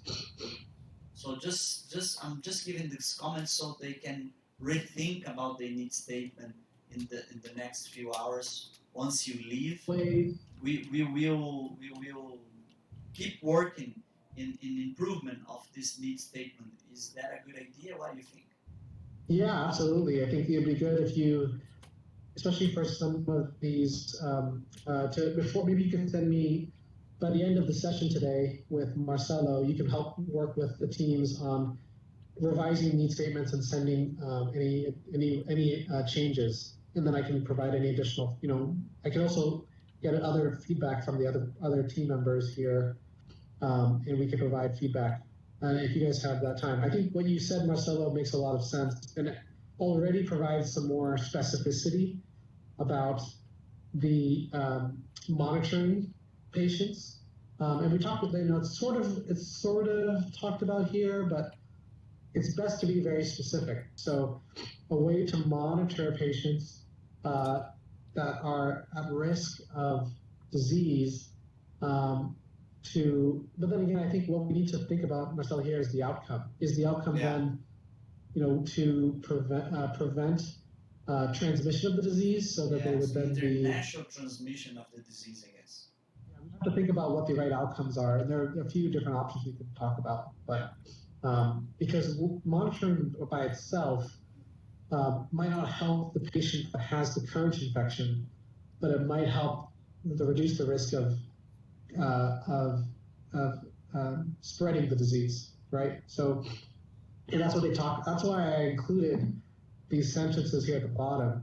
And the article is actually here, the original article that I copied this case from. But I add these things about surveillance and surveys because that is going to be a critical part when we talk about antimicrobial resistance. And they're not necessarily patient-specific outcomes, but they are system-level outcomes. So we can talk about how to improve the system or the overall outcomes related to a patient population as opposed to the specific patient. So it's a good point. So I'm going to just quickly go through these other ones. A way to detect resistant genes faster for reducing the time of diagnosis in hospitalized patients. So inherent in this need statement is that speed really mattered. And I don't know if that was true. I don't know if they had diagnosed faster, would that, because here it's a little bit redundant too. It says a way to detect genes faster to reduce the time of diagnosis. So you are reducing the time, but what's the outcome? Are we trying to, do we think reducing the time will help with the treatment? Probably not the treatment, but it might help with reducing the spread of infection. So going back to my conversation with Marcelo, maybe it would help reduce the spread. But I didn't have any indication that there was a long delay, except for the fact that they had to send it to the CDC. So there's we can do some more research in understanding what are the risks of, the patient was already on a no contact protocol. They're already in a room with, what do they call it? The patient was already, or maybe I removed that sentence actually. If you go to the article, the patient was already in a no contact room for, he was at risk of having this type of very, very resistant microbial infection.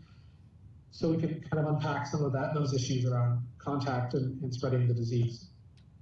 Way to reduce hospitalization time to prevent infection risk in patient. This is a really good one. It's a little bit broad, so we might go specific. Here we talk about bone fractures and osteomyelitis. So we might say a way to reduce hospitalization time post-bone fracture to prevent infection risk in patients. And we might want to focus on a setting. So we could say in India, for example, that gives us some resource constraints, given that the Indian environment, healthcare environment, is a lot different than in the US, for example. Or if you guys want to take it to Brazil, you could research about Brazil, and we could focus on Brazil and the specifics to the Brazilian healthcare environment. But I would say this is very clear. Reducing hospitalization, prevent infection risk in patients. We might want to validate how much the hospitalization time affects prevent infection risk. I think that is absolutely true, but we can validate that in the research. Is there someone that's done a study to show that the more time you're in the hospital, you're at higher risk of infection? What is that quantification? And that will help give us a more quantifiable target for reduction. And then here, a new and faster way to identify the susceptibility of microorganisms infecting patients in order to optimize the treatment. So again, I think we'd have to understand in this specific case, would that have helped, given that there were no really good treatments? Maybe there were treatments that beyond the antibiotics that could have helped. I don't know, but we'd want to research that optimization. Because this is a good one in general for other types of microbial infections. But when we're talking about the specific case of CRE, then it might not be as clear that could actually have helped. A new treatment in order to combat pan-resistant bacteria instead of the classic treatment with antibiotics. So again, I think this is a pretty big need. It's specific, more specific than this one, a way to reduce bacterial resistance. Here we're talking about a new treatment to combat pan-resistant bacteria instead of antibiotics. So we're kind of isolating antibiotics as not the solution. We're focusing on the combating pan-resistant bacteria.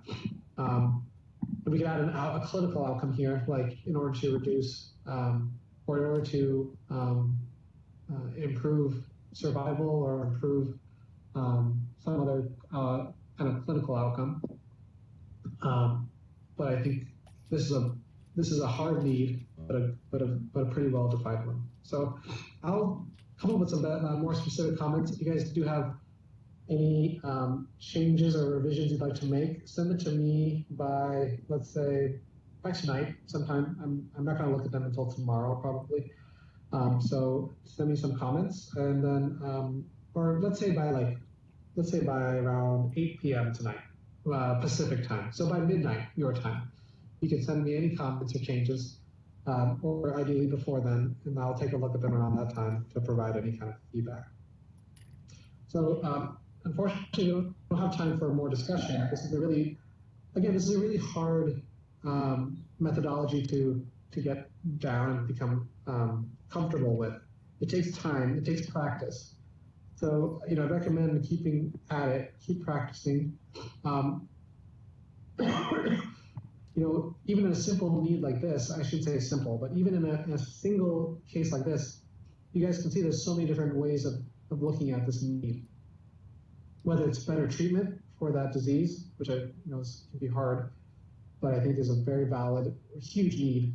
There's a better way to treat these infections. Really, really, a really good need.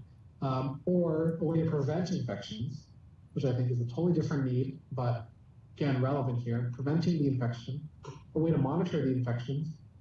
Again, very different need, but also really, really important here. So just from taking a single case, we can extract many different needs statements.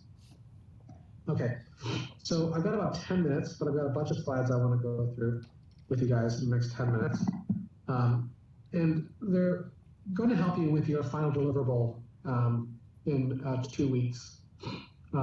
So what we're going to have you guys do is next we're going to talk about needs scoping. So needs scoping, some research is helpful when you guys do need scoping. So we talked about the need here, and we have a problem, we have a population, we have an outcome. So in terms of the foundation for needs scoping, these are the elements of the needs specification. We have the fundamentals, and we call it disease state fundamentals. But if it's not specific to a disease, it could be sort of the fundamentals of the problem. What are the statistics around the problem? You know, how many people does it affect? How bad is it? What are the different types of diseases or problems? You know, like how does the problem work? How does the mechanism of action work? This is what the fundamentals are. The existing solutions, what are the current competitive solutions that exist in the market? And there are always existing solutions. They may not work very well, but there is always some people trying to solve this currently somehow. So understanding what those are and what the shortcomings are and what the advantages are is helpful. Stakeholder analysis. So again, like I mentioned before, this is about who is impacted by the problem. What are their incentives? What are, who are all the different roles that are being played in terms of this issue? And then we talk about market analysis. How big of a problem is it? What's the economic impact? What would people be willing to pay to solve the problem? So these are all part of the need statement. So scoping a need is a part of what we did, is basically taking a need statement, exploring and challenging components of the need statement related to that. So here's some questions you can ask yourself. Does the core issue, for a problem, does the core issue require a better definition? Or are there adjacencies that should be explored?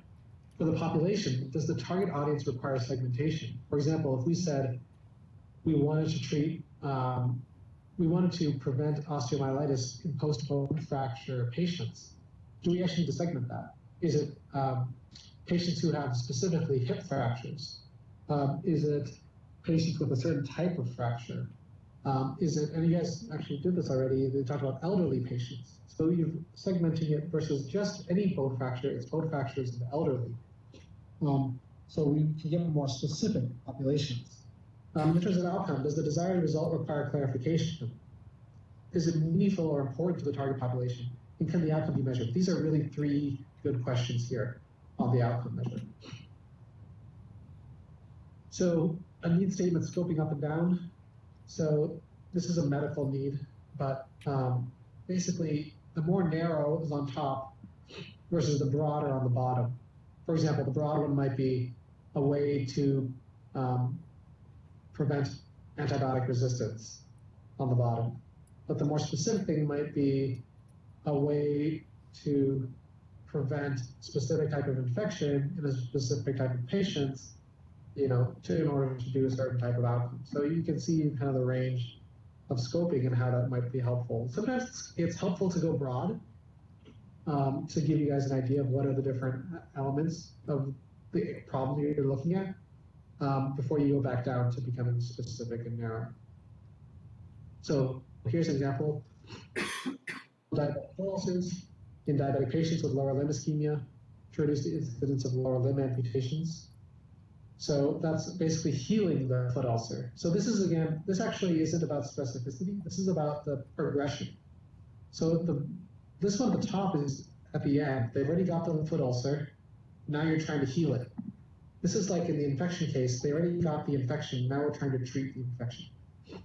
A way to improve perfusion in extremities in diabetic patients with lower limb ischemia.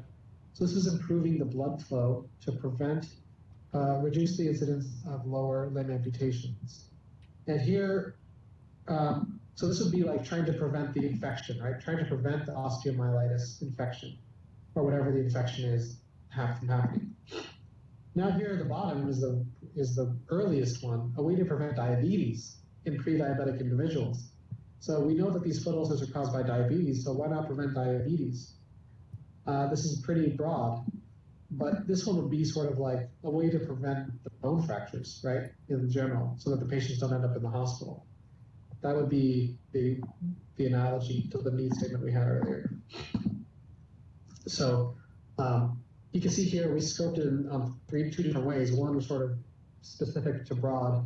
Here it's sort of in the progression of the disease, from the diabetes to the foot ulcers, all the way to the low, the perfusion loss as a result of diabetes, and then so this is like the vascular disease that results from diabetes, and then healing the foot ulcer after it's already happened, after the fact. So again, this is just another way to look at it. Think of it like a tree. You have the trunk of the tree, and then you can go all the way out to the branches to figure out where you are in the needs.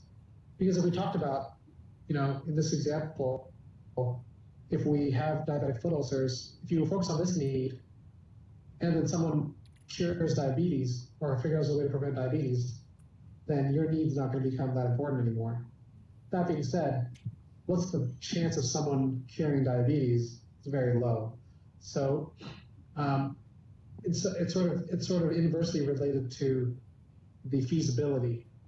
Usually, not always, but usually, the broader your need and the earlier stage your need, the more disruptive and the harder and the more of a, we call it also blue sky, because I've heard that before.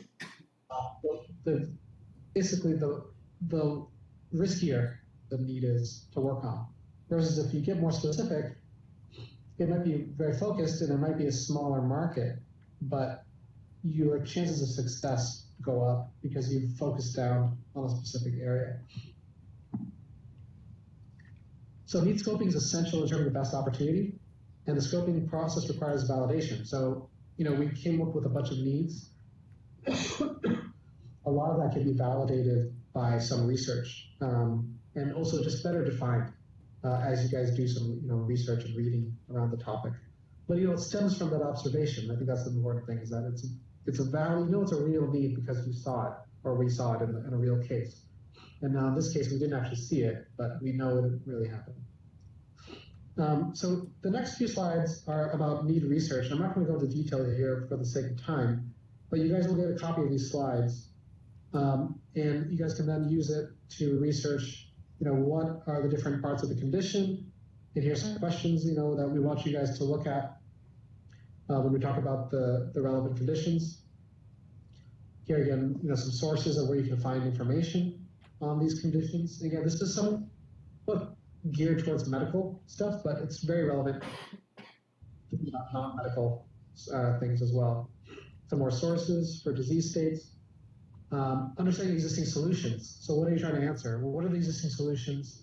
What are the strengths and weaknesses? What seems to be missing? So again, some resources here that we can share with you guys.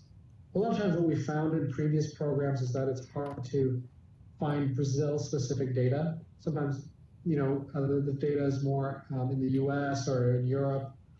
And so I think that's okay, but it's always best, since you guys you're focused on the Brazilian environment and the Brazil, that if we can find Brazilian data, it's always the most powerful and the most compelling. Then identifying the relevant stakeholders. So here's just an example of some stakeholders that might be existing for a medical need. And there's a lot of different stakeholders, and you want to know what is valued by the decision makers. So who's the decision maker when it comes to a treatment? Is it the doctor? Is it the patient? Is it the patient's family?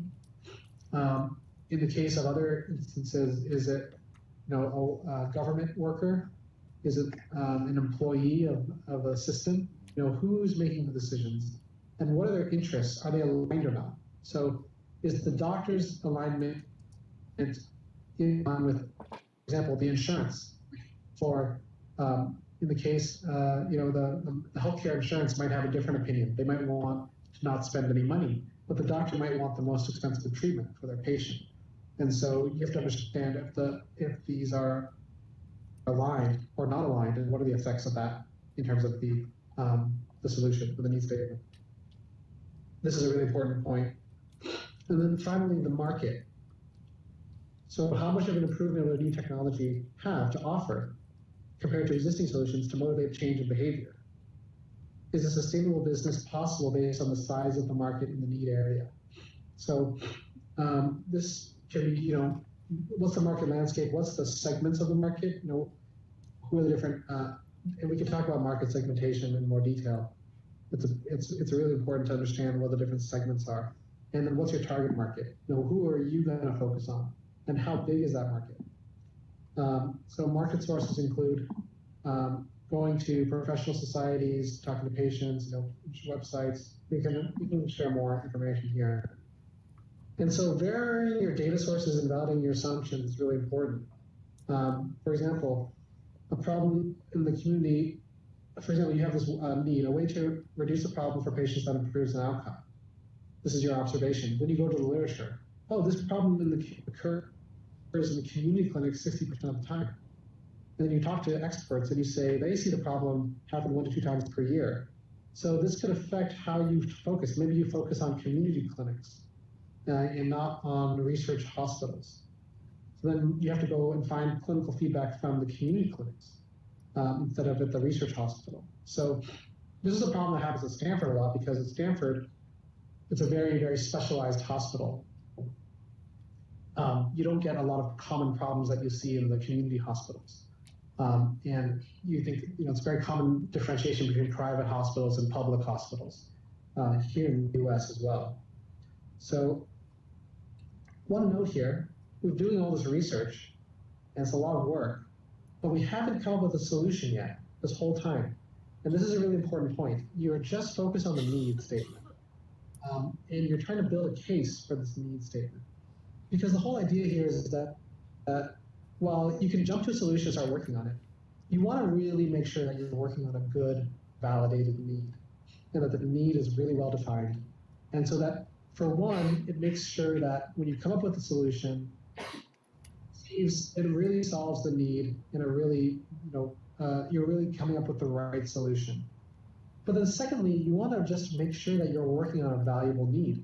This is going to take, if you end up working on this project, whatever it might become, it could take months or years, most likely years, for you to develop a solution, really test it, really develop a business case, or whatever the research project ends up becoming. It takes a long time for anything to work, to become real, and to become feasible, and that you can actually implement it. And so before you invest that time and effort, you want to really understand, is this need valuable? Is this need the need that I think it is? Or is there something about it that would change the way we work on it? Are there solutions coming up in the pipeline that would affect the need, that would make it not worth me working on this specific need? A good example is like if you see people already coming up with antibiotic-resistant treatments that use new mechanisms where it's harder for the bacteria to become resistant. Does that make certain other needs less valuable over time? But what's the risks? What are the chances of those being successful over time or not? And what's the timeline for those becoming successful versus what you're working on? And so understanding what else is out there, how big this need is and how important it is, I think will help you make sure that you're working on something valuable, and also become motivating for you to keep working on it when times will be tough. Because times will be tough when you're working on any solution on your own. And you have to be motivated by the need to push through any challenges that you face over time to make sure that it's successful. So I'll kind of leave it there. Let me see, there's a couple more notes here. We talked a little about need filtering, which we can kind of get to more in the next session. But basically the need filtering is that you have a bunch of needs, but which of those needs is really the most important ones? We're going to ask you guys to generate a long list of needs, but we want you to then prioritize them and highlight which ones are the ones that you want to work on. So we can talk about these things over here, what are the typical ways to filter needs? But I like to simplify it for the purposes of making a ranking criteria. You should use 2 or 3 criteria. One is the severity of the need. Is it life-threatening, or is it just inconvenient? Then the frequency of the need. If it's a need that is recurring or lifelong, think about the prevalence of the need. So that's basically how many people have this problem today, or how common is the problem today. If it occurs once in a patient's life, think incidence. So how many times does this happen per year? is incidence. We can talk more about this if you guys have questions. And then what's the economic impact? Usually this is related to the above. So often I ignore this at this early stage when I'm just thinking of needs and trying to filter and rank them. And what else? You guys can honestly, as a team, you want to prioritize what's important to you. So maybe you have other factors that are important for you as a team and based on your backgrounds and expertise, and you want to incorporate that. For example, does the need involve certain type of technology or research that you're an expert in and that you want to bring to your project? And that would help filter your need towards something that otherwise you might not work on or someone else wouldn't work on, but you want to work on it because of your background. So here's just a very basic example, a way to cure pancreatic cancer. Severity of pancreatic cancer is very high. So if we score this from 1 to 5, 5 being the most severe, I would score it as a 5. It's deadly. Pancreatic cancer kills people very quickly. What's the frequency of pancreatic cancer? It's actually quite low. It's not that common. So as I multiply that through, I'd get a score of 5. Now, if I did a way to cure the common cold, what's the severity of the common cold? That's not that high. It's usually pretty benign, but in some cases it might become bad for older patients, for example. So maybe I give it a 2. Common cold happens to most people once a year or something along those lines. So in the way I did this, common cold would actually score higher than pancreatic cancer. So again, it's up to you guys. We're not going to dictate to you guys how to score and how to rank your needs, but we want you to come up with a system as a team that will rank your needs, because we want you to generate basically as a list of needs and then score them. So here's another example, a way to manage patients' own health information more reliably across providers and hospitals. That's a hard one, but how would you come up with a way to score this? That's a challenge question for everyone. So our deliverable in about 2 weeks, and we can go through this in more detail, but we basically want to organize your observations, and then we want you to identify your top 10 needs as a team and rank them from 1 to 10, and with the criteria there that you use to rank them. So in order to do this, we want you to practice scoping, use the background research, and then filter. So even if you generate, let's say, 50 needs as a team or 100 needs, we want you to filter down to the top 10, okay? And then for the top need statement, we want you to prepare a need spec presentation. This is going to be something like 5 slides or less. We'll give you more details in the coming week, but a very short presentation. What is the need? Why is it a problem? What are the existing solutions?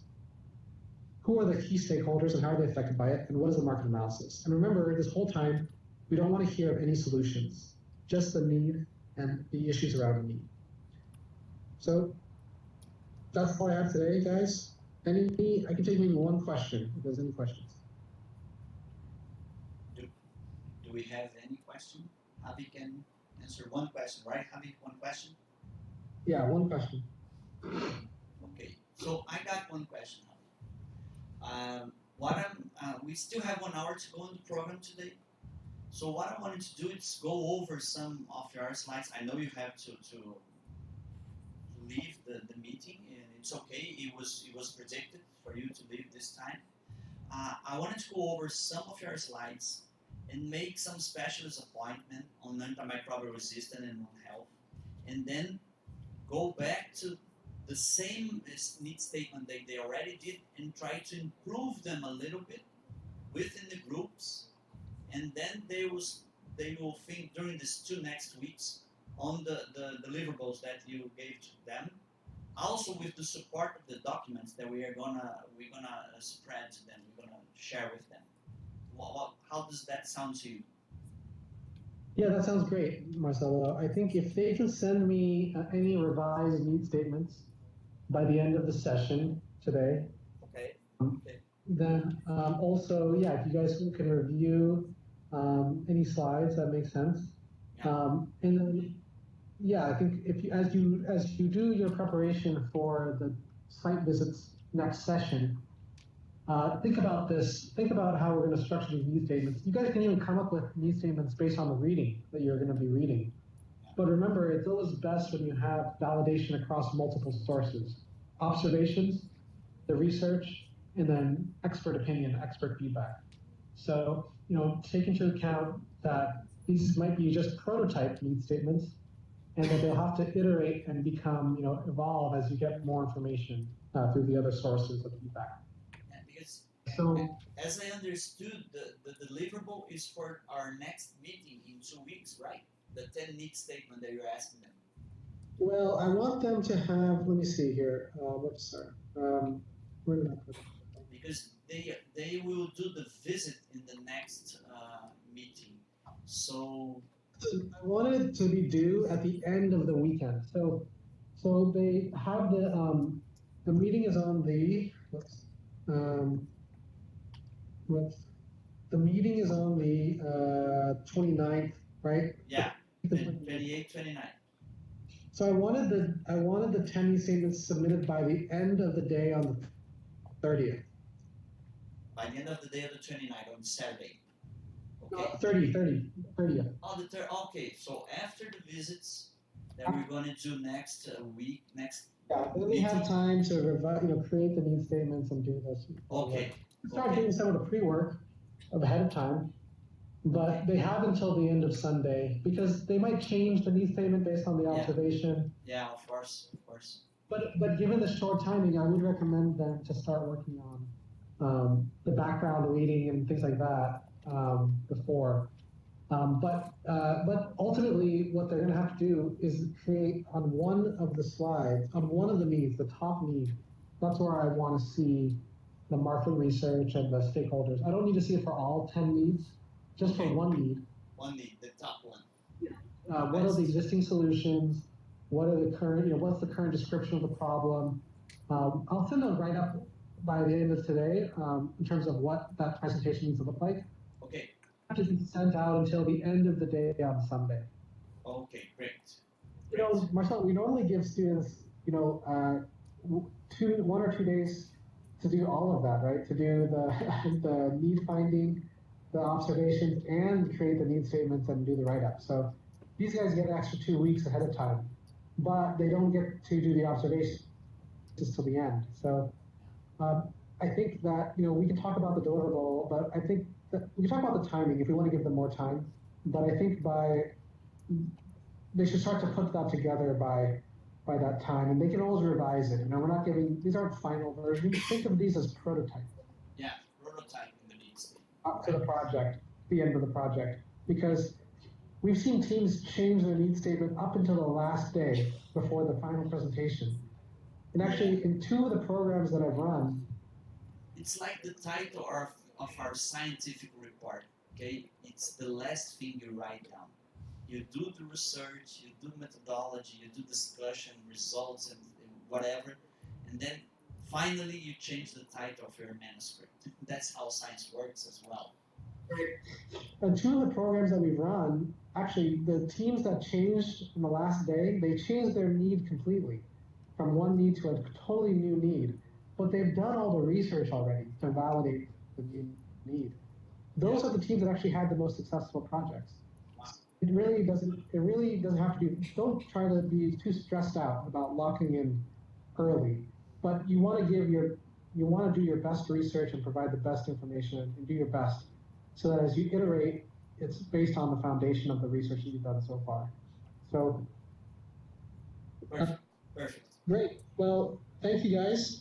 If there's any questions, feel free to email me. You have my email address, and I will send back my comments on these needs and by tomorrow. And then thank you guys for your time, and hopefully this was useful. Yeah, that was very, very useful. So let's give cheers to Javi.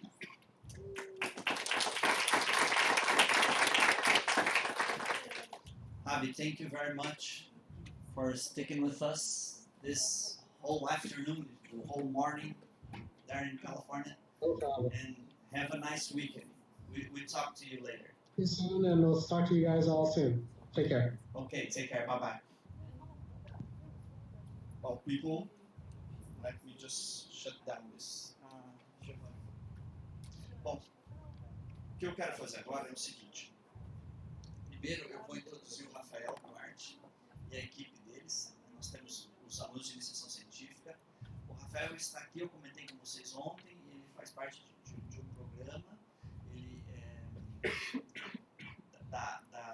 vou deixar o Rafael se apresentar, porque ele tem um domínio bem maior do que ele veio fazer aqui, mas na verdade eles estão aqui como observadores, eles, os alunos, né? Eles têm um programa bem interessante e ele entrou em contato recente comigo e viu a possibilidade de interação entre o que eles estão fazendo e o que a gente está desenvolvendo aqui, em metodologias observacionais. Tá? Então o Rafael vai explicar para vocês o papel deles e eu quero que vocês sintam-se à vontade aqui na nossa casa, né?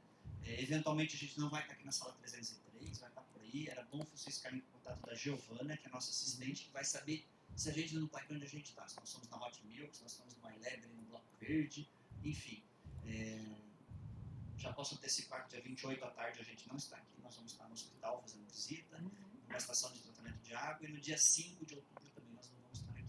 Então, Rafael, por favor. Obrigado, professor. Boa tarde, obrigado por receber a gente aqui. Como o professor Marcelo falou, tivemos uma conversa meio recente, tanto é que não deu nem para a gente preparar muito bem a nossa interface com vocês, assim, senão acho que teríamos nos apresentado previamente, teria tido uma conexão um pouco maior. Mas é assim que surgem algumas soluções que vocês vão desenvolver durante o projeto de vocês também. O nosso grupo, eu faço parte do EPG, que é o Programa de Pós-Graduação de Engenharia de Produção em Sistemas. Sou engenheiro de produção, mestre e doutorando em produção também. Eu e o Rafael Kluska, que não esteve aqui, está com uma virose, quase podia ser um case de vocês para essa matéria, né? Então, nós estamos orientando um grupo de 5 iniciação científica, tecnológica. Aqui nós temos 3 e os outros 2 rapazes também não vieram. Um pouquinho estranho, esses garotos não parecem mais do que os rapazes. Tem uma tendência aqui, parece. E o ponto é que o nosso grupo está pesquisando atualmente projetos exploratórios. Como que o projeto exploratório pode ser estruturado e executado? E o que seria um projeto exploratório? Como somos da engenharia de produção, engenharia industrial, costumamos ter as coisas mais ou menos controladas. Com um objetivo final, logo no começo, ele tem alguns ajustes no meio do caminho. Mas, em alguns casos, como é o caso de vocês, a gente tem um escopo muito abstrato, ou, às vezes, não tanto, mas com um certo nível de abstração. Um orçamento também, não sabe-se muito bem o que vai ser, se vai ter patrocinador, se não vai ter, qual que é o tempo que também é esperado para ter esse retorno. Então, o nível de incerteza é muito elevado. E devido ao nosso desconhecimento e necessidade de conhecer melhor esse tipo de projeto, começamos essa pesquisa. E como o trabalho de vocês vai ter ali atualmente 6 grupos? 6 grupos de 7. 6 grupos de 7 integrantes, que dentro de um contexto dado vão ter que desenvolver soluções que também ainda não estão totalmente claras. O nosso grupo estaria observando esses grupos, documentando isso, essa documentação. Então, vai ser interessante para a gente e acredito para vocês também, de certa forma. E dessa forma podemos trabalhar em conjunto, onde esperamos não atrapalhar o trabalho de vocês, é uma meta nossa, assim, então avisem caso esteja tendo algum problema com isso. O professor Marcelo pode me avisar também. A partir dessas observações, como por exemplo hoje, vocês têm ali um contexto que deveria ser criado uma definição melhor de qual é o problema de vocês. A gente foi conversando enquanto eu observava as interações e na engenharia nós fazemos coisas muito similares de formas diferentes. Ali tinha frequência e incidência. Na produção a gente utiliza a ferramenta chamada GUT, não sei se vocês também acabam utilizando, que trata de gravidade, urgência e tendência de piora, que poderia, por exemplo, ser substituída uma pela outra, com pouco impacto ou talvez até com alguns benefícios. Então, a partir dessa generalização de o que vocês fazem, comparando com o que a gente faz, comparando com o que outros grupos de pesquisa fazem, a ideia é criar um modelo que seja apto a ser utilizado num nível mais abstrato por qualquer pesquisa ou por um grande número de pesquisas. E o objetivo final do nosso projeto também é criar ferramentas que deem suporte a isso. Talvez ferramentas tecnológicas, um site ou um recurso que vai ajudar nesse processo, ou mesmo com boas práticas ali, como se fosse uma norma a ser referenciada. E acredito que vai beneficiar não só a engenharia, não só a medicina, mas qualquer área onde tenha pesquisas desse gênero. Ótimo, excelente, Rafael. Eu já vou dar a palavra para vocês se apresentarem também, né, para ficar mais conhecidos no grupo. Só queria fazer um comentário, Rafael, do que você falou, né, que eles não devem se preocupar em estarem sendo observados, porque uma das principais partes do programa vai ser quando vocês forem no hospital, na fazenda e na estação, observar. Então, assim, eles também vão estar desenvolvendo isso. Então, se eles não querem ser observados, eles não deveriam estar aqui, porque eles vão observar os outros também, né? Então, é um caminho de duas vias. E embora a nossa conversa foi há poucos dias atrás, né, Rafael? Eu achei extremamente pertinente, eu acho que dá visibilidade para o programa. A gente vai ter um feedback, é quase como uma auditoria externa gratuita, né? Mas vocês não devem pensar que estão sendo auditados, estão sendo observados, né? E nós vamos ter um feedback disso daí. E eu queria que vocês pudessem rapidamente se apresentar e para a turma conhecer vocês. Meu nome é Thaís, eu faço engenharia de produção, estou atualmente no 6º fatorial. Quem conhece, né, o 6º semestre, como Sérgio. Não sei, é uma piadinha que a gente faz lá. Então, eu trabalho com BI, uma empresa de e-commerce, e eu já trabalho com estudo de dados e melhoria de processos, de qualidade de processos. E agora estamos aí nessa jornada aí para melhoria de processos e conhecimento, digamos assim, né? Generalizando. Então a gente vai se ver bastante por aí. Meu nome é Gabriela, eu estou no 8º período de produção, mas vou me formar em 2020, então vou entrar no caminho. Eu já fiz um programa de hiPUC na área de healthcare. Nós tentamos aplicar simulação para melhorar a linha do pronto-socorro.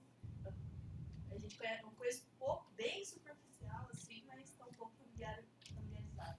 E agora a gente está entrando nessa de hiPUC na área de projetos. Muito obrigada pela oportunidade. Eu sou a Ana, como eu tinha me apresentado ontem.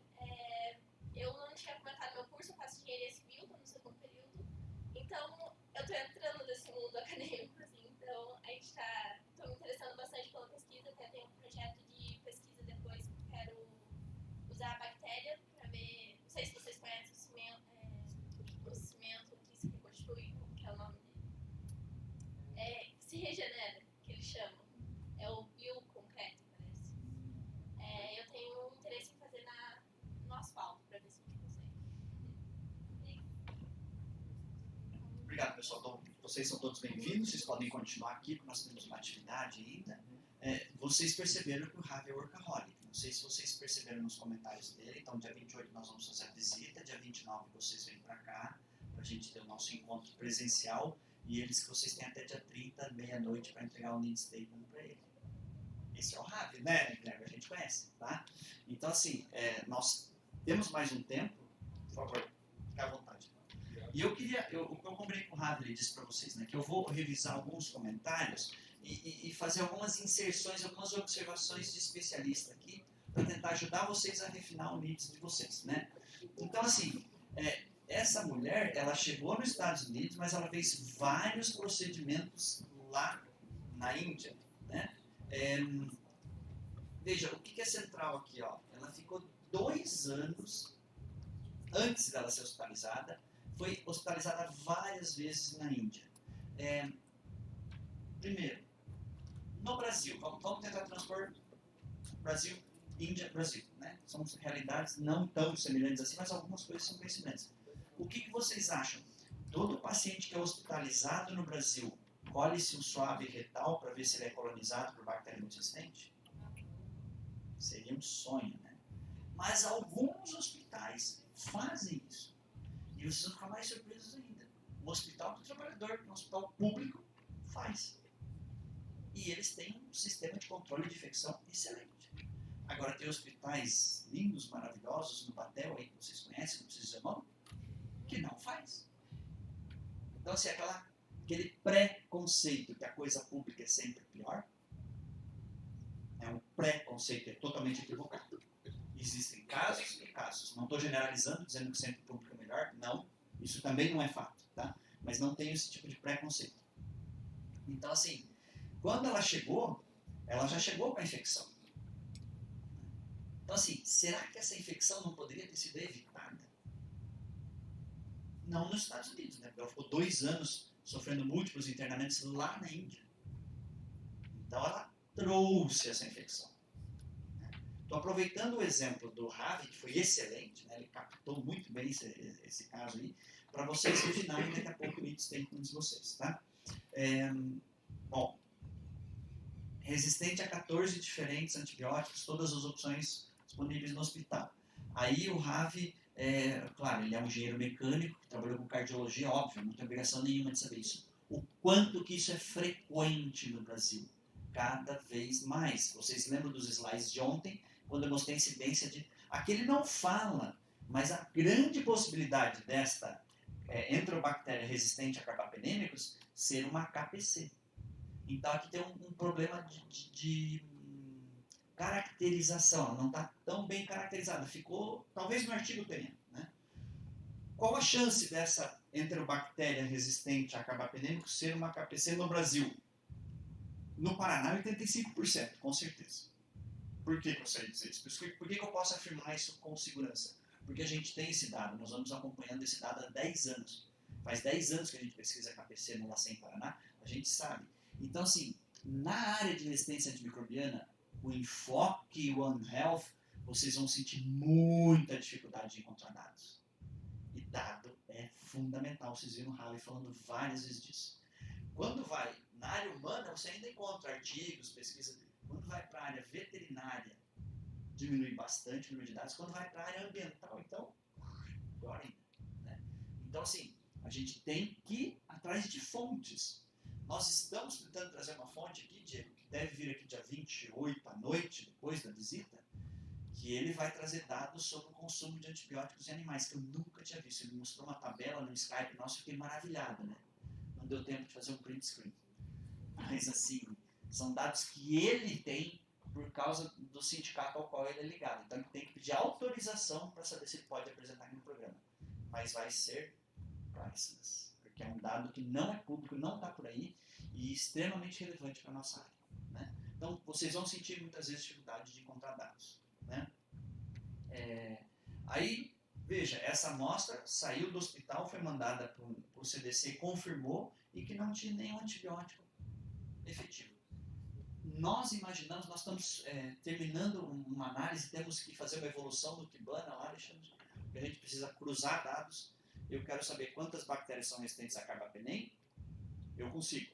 Quantas bactérias são resistentes a polimixina, eu consigo também. Quantas são resistentes a tigeciclina, também consigo. Mas agora eu preciso cruzar. Quantas são resistentes a carbapenêmicos, polimixina e tigeciclina ao mesmo tempo? Isso ainda eles não encontraram um jeito de fazer. Assim que conseguir, nós vamos ter o dado também. De qual é o percentual de cepas pan-resistentes, que é o nome dessa daqui. Então, se ela é uma pan-resistente, muito provavelmente ela é uma KPC. É uma KPC, mesmo não estando aqui o dado. Né? E aí ele fala que aí eles fizeram um estudo de prevalência. Claro, fizeram coletas de pacientes de contactantes, nenhum deles tinha CRE. Então, assim, estabelecendo a hipótese de que provavelmente de onde veio essa bactéria. Da Índia, ela já chegou com a bactéria. Então, veja, e por que esse exemplo é fantástico? Porque ele mostra a questão de que resistência antimicrobiana é global. Na verdade, foi quase desta maneira que aconteceu com a NDN. Por que a Inglaterra hoje é um dos países que mais investem em prevenção global da resistência antimicrobiana? Porque eles perceberam que eles não são uma ilha. Não, mas a Inglaterra é uma ilha, professor. Não, eles não são. Quando se trata de resistência antimicrobiana, eles têm lá, dentre os 8 milhões de habitantes da Inglaterra, uns 3 milhões são imigrantes. E eles vêm, voltam, entram e saem. E o penúltimo gene de resistência mundialmente conhecido chama-se o gene NDM. Já ouviram falar do NDM? New Delhi metalobeta-lactamase, porque foi originado de Nova Delhi, na Índia. E o caso é extremamente parecido com esse daqui. É um paciente que era indiano, que morava na Suécia, que voltou para a Índia fazer turismo médico, fez uma cirurgia, piorou, foi internado, voltou para a Suécia, ficou ruim, foi para o hospital de novo, e no hospital detectaram uma enterobactéria resistente a carbapenem. Pesquisaram tudo quanto é gene de resistência, não acharam, até que descobriram um gene novo, o beta-glucanase. Meses depois, essa bactéria estava na Índia, no Paquistão, na Suécia, obviamente, e na Inglaterra. E aí de lá ela... Então ali que eles conseguiram sensibilizar o David Cameron para fazer o estudo do Lord Tim O'Neill, que deu no que deu. Né? Porque eles viram que não adiantava nada. Né? Eles são um mundo globalizado. Então, tem uma série de lessons to be learned here. Né? Uma série, tá? Outro comentário. Vamos lá.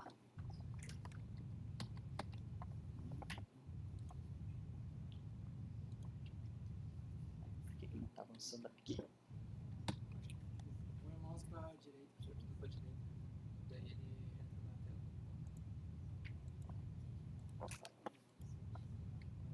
Aí, agora foi. Tá. Bom, eu quero que vocês voltem a trabalhar nos leads e depois a gente pode falar disso daqui depois, tá? Ó, agora, eu vou deixar essa frase projetada, tá? Porque essa frase aqui é essencial, tá? Vocês têm que, de preferência, a turma de vocês fez isso. Eu acho muito didático. Coloquem cores diferentes na frase de vocês. Tá? Quem que é a população, quem que é o problema de uma cor, quem que é a população de outra cor e qual que é o outcome, qual que é o resultado de vocês. Se vocês usarem esse código de cor, vai dar certeza. Experimentem classificar as frases que vocês já têm. Vocês não vão conseguir pôr as 3 cores na maioria, muitas delas. Uma das que melhor foi, eu fui lá e estraguei, né? Eu fiz vocês mudarem, porque eu olhei muito rápido e falei, muda pra cá porque tá muito específico. Tava boa. Agora, essa questão do problema específico ser mais fácil de resolver e talvez menos lucrativo. E o problema mais amplo ser mais abrangente, mais difícil de resolver e mais disruptivo é fato. Vocês não vão sair daqui no final de 3 meses com uma solução para resolver o problema One Health. Vocês viram ontem o organograma. Nós não temos essa expectativa, né? Mas eu vou contar uma breve história antes de vocês voltarem a trabalhar nos need statement de vocês nos últimos 30 minutos. Tem vários projetos na área de inovação. Uns 4, 5. O Matheus trabalhou num. Cadê o Matheus? Não. O Matheus e o Adam trabalharam num que já está na 4ª equipe que trabalha comigo nesse projeto. Que é um projeto de identificação rápida. Identificação rápida não é nem rápida. É uma base de dados para identificação de micro-organismos no laboratório. Nossa, Piloneto, mas isso tem inúmeros, tem automação, tem mal de TOF, tá? Só que dos 18 mil laboratórios que existem no Brasil, uns 12 mil não usam automação, muito menos mal de TOF. Então, assim, 2/3 ainda usam identificação manual. E as bases de dados para identificação dessas bactérias são da década de 80, da década de 70. Não existia não existia Chronobacter, não existia Cruivera, Cosaconia, Phytobacter, essas espécies nem existiam lá. Então, ou seja, esses sistemas não identificam essas bactérias. E aí tem colegas nossos que já vieram participar de bancas dos alunos, que fizeram TCC, de graduação, de especialização. Piloneto, por que você não publicou ainda? Primeiro, porque não está pronto. Não está do jeito que a gente gostaria, não está com a performance que a gente gostaria. Segundo, porque a gente investe energia numa série de coisas, e esses processos são demorados. Então, faz no mínimo 6 anos que eu estou trabalhando com esse projeto. A outra coisa é assim, nós não achamos um modelo de negócio ideal ainda. Porque os kits, as pessoas não vão comprar o sistema para implantar no seu laboratório. Não vão investir isso. Talvez a maneira seja trabalhar com o comerciante, com o produtor, né, que fabrica o kit. E ele entrega o software como um plus ali no kit dele. Então, é uma sistemática que a gente está pensando. Nós estamos ainda na modelagem do negócio. E faz 6 anos que eu estou desenvolvendo o sistema. Tá? Por outro lado, agora nós começamos esse mês a trabalhar com outro sistema.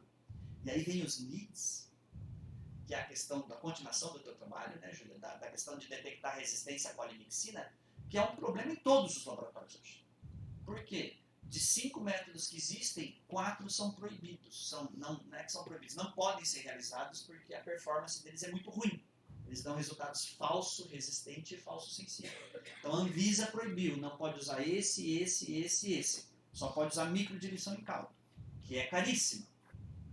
E agora nós estamos aperfeiçoando o método e provavelmente no curto prazo de tempo vamos conseguir disponibilizar isso para os laboratórios, que deve ser rapidamente difundido, porque é rápido, barato e simples.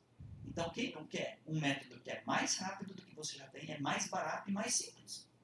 Qual o argumento para você não usar? A performance dele não é 100%. Sim, mas o outro que custa 30 vezes mais, a performance é 63%. Então, assim, é questão de oportunidade também, né? E na resistência tem muito isso. Quem chegasse há um ano atrás, no Brasil, com um kit rápido para detectar Zika vírus, ia ficar milionário. Como ficaram, né? Teve indústria que vendeu milhares, dezenas de milhares de kits. Tá? Agora, quem chegar hoje com um kit para Zika vírus, agora eu desenvolvi um kit rápido, um PCR em tempo real de 30 minutos para fazer numa máquina aqui. O que é Zika vírus hoje? Já foi. Né? A onda do Zika vírus foi ano passado. Na verdade, não foi nem ano passado, né? Foi em 2016. Quando o pessoal estava vindo, eles queriam desistir de vir para o Brasil. Lembra disso? Tinha um pesquisador de Stanford que não quis, quase desistiu de vir para o hiPUC por causa do Zika vírus. Então, assim, é muita questão da oportunidade também, do momento, né, e de você ser rápido. Então, às vezes, não queiram resolver o problema global de One Health de tudo, vocês não vão conseguir. Tá? Vamos voltar para os need statements. Eu vou pedir para o Guilherme me ajudar. A gente vai passar aí entre vocês e tente então fazer o código de cores, entendeu? Quem que é o problema de uma cor, pintem a frase que diz o problema de uma cor, a população de outra cor e o outcome de uma terceira cor. Daí vocês vão enxergar melhor se o need statement de vocês tem ou não. E os comentários do Ravi e mais esses para vocês tentarem melhorar. E é só um exercício. Nós vamos trabalhar muito com need statement. Mas lembre, nada de solução. O Ravi falou isso umas 50 vezes, né? Tá bom? Nada de solução. Ok? Então voltem para os grupos, a gente vai passear entre vocês. Vamos ver se até às 5 horas a gente consegue terminar e encerrar por hoje.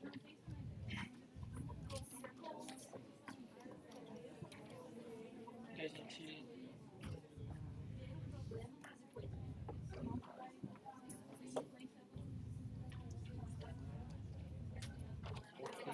Para quem mesmo?